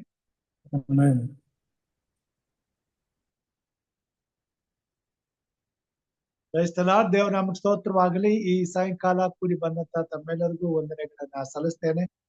ಆರಂಭದ ಪ್ರಾರ್ಥನೆ ಮಾಡಿದಂತ ಬೋಧಕಂತ ಸಾಲಮನ್ ಅವರಿಗೂ, ಮುಕ್ತಾಯದ ಪ್ರಾರ್ಥನೆ ಮಾಡಿದಂತ ಸಹೋದರಿ ಮಾಲಾ ಅವರಿಗೂ ವಂದನೆಗಳನ್ನ ಸಲ್ಲಿಸ್ತೇನೆ. ಕರ್ತನು ನಮ್ಮನ್ನು ಆಶೀರ್ವಾದ ಮಾಡಲಿ, ನಮ್ಮ ಪ್ರಾರ್ಥನೆ ಜ್ಞಾಪನೆಗಳನ್ನ ಲಾಲಿಸಲಿ, ಸದುತ್ತರನ್ನ ದಯಪಾಲಿಸಲಿ. ರಾತ್ರಿ ಸುಖ ನಿದ್ರೆಯನ್ನು ಕೊಟ್ಟು ಬೆಳಿಗ್ಗೆ ಹರ್ಷದಿಂದ ಎದ್ದು ಆತನ ಕೃಪಾ ಸನ್ನಿಧಾನಕ್ಕೆ ಬರಮಾಡಿ ಆತನನ್ನು ಕೊಂಡಾಡುವಂತೆ ಮತ್ತೊಂದು ದಿನವನ್ನು ಅನುಗ್ರಹಿಸಲಿ ಎಂಬುದಾಗಿ ಪ್ರಾರ್ಥಿಸುತ್ತಾ ನಮ್ಮೆಲ್ಲರನ್ನ ಆತನ ಕೃಪಾಸ್ತಿ ಕಪ್ಪಿಸುತ್ತಾ ಎಲ್ಲರಿಗೂ ಶುಭರಾತ್ರಿಯನ್ನು ಕೋರ್ತೇನೆ. ದೇವರು ನಮ್ಮನ್ನು ಆಶೀರ್ವಾದ ಮಾಡಿ. Amen. Thank you, Pastor. Thank you, sir. Nice. Thank you very much. Thank you, Ma. Malaswani. Thank you for prayer. Ma, thanks. ಧನ್ಯವಾದಗಳು sir. Thank you, Ma. Thank you. Thanks ಅಮ್ಮ. ಮಾಲಮ್ಮ, ನಾಳೆ ಬೆಳಗ್ಗೆ ಮೆಸೇಜ್ ತಗೋದಾ? ಸರ್ ಇನ್ನೊಂದೆರಡು ದಿನ ಬಿಟ್ಟು ಹೋಗ್ತೀನಿ ತಗೊಳ್ಳಿ. Okay, ಹಾಗೆ ಆಗ್ಲಿ. ಹೇಳ್ತೀನಿ ಓಕೆ, ಓಕೆ, Pastor, ಒಳ್ಳೆದಾಗಿ. Nixon ಅವ್ರು ಕೇಳ್ತಿರ್ತಾರೆ Pastor. ನಾಳೆ ಏನ್ ಯಾರಿಗೆ ಹೇಳಿದಿರಾ? ಇಲ್ಲ, ನಾಳೆ ಬೇಕಾದ್ರೆ ಮಾಡ್ಲಿ, ಹೇಳಿ. ಹಾ, ನಾಳೆ ಅವ್ರು ಮಾಡಕ್ ಹೇಳಿ. ಯಾರು ಹೇಳಿಲ್ಲ. ಅಲ್ಲ ಕೇಳ್ತೇನೆ ಅವ್ರಿಗೆ. ಕೇಳ್ತೇನೆ ಕೇಳ್ಬಿಟ್ಟು ಕನ್ಫರ್ಮ್ ಮಾಡ್ತೇನೆ Pastor. ಯಾ ಪ್ಲೀಸ್ ಕೇಳೋರು ಹೇಳಿ. ಕೇಳ್ಬಿಟ್ಟು ಕನ್ಫರ್ಮ್ ಮಾಡ್ತೇನೆ. Okay Pastor. Thank you Pastor. ಸ್ವಲ್ಪ ನೆನ್ಸ್ಕೊಳ್ಳಿ Pastor ವಿಕ್ರಮ್ ಮತ್ತು ವಿನಾಯಕ್ಗೆ. ಖಂಡಿತವಾಗಿ ಪ್ರಾರ್ಥನೆ ಮಾಡ್ತೀವಿ. Please. Yes, Pastor. Thank you, Pastor. Thank you very much. ಈಗಾಗಲೇ ಆ ಸಹೋದರ ಡೇವಿಡ್ ಅವರಿಗೆ ನೀವು ಹಣದ ಸಹಾಯನ ಮಾಡ್ತಾ ಇದ್ದೀರಾ. ದೇವ್ರ ನಮ್ಗೆ ಸ್ತೋತ್ರ. ಯಾರ್ಯಾರು ಇನ್ನೂ ಮಾಡುವಂತ ಪ್ರಯತ್ನದಲ್ಲಿ ಇದ್ದೀರಾ, ದೇವರ ದಯದಿಂದ ಅವ್ರಿಗೆ ಏನಾದ್ರೂ ಉಪಕಾರ ಆಗುವಂಗೆ ಕಾರ್ಯ ಮಾಡಿ ದೇವರು ಎಲ್ಲರನ್ನ ಆಶೀರ್ವಾದ ಮಾಡ್ತಾರೆ. ಅವರು ಈ ಸಂಕಟದಿಂದ ಹೊರಗಡೆ ಬರುವಂತೆ ಪ್ರಾರ್ಥನೆ ಮಾಡಿ. Yes, Pastor. ಇವಾಗ ಸ್ವಲ್ಪ ಇಂಪ್ರೂವ್ ಆಗಿದ್ದಾರಂತೆ ಸರ್, ಫೋನ್ ಮಾಡಿದ್ದೆ. ಹಾ, ಇಂಪ್ರೂವ್ ಆಗಿದ್ದಾರಂತೆ ಸ್ವಲ್ಪ.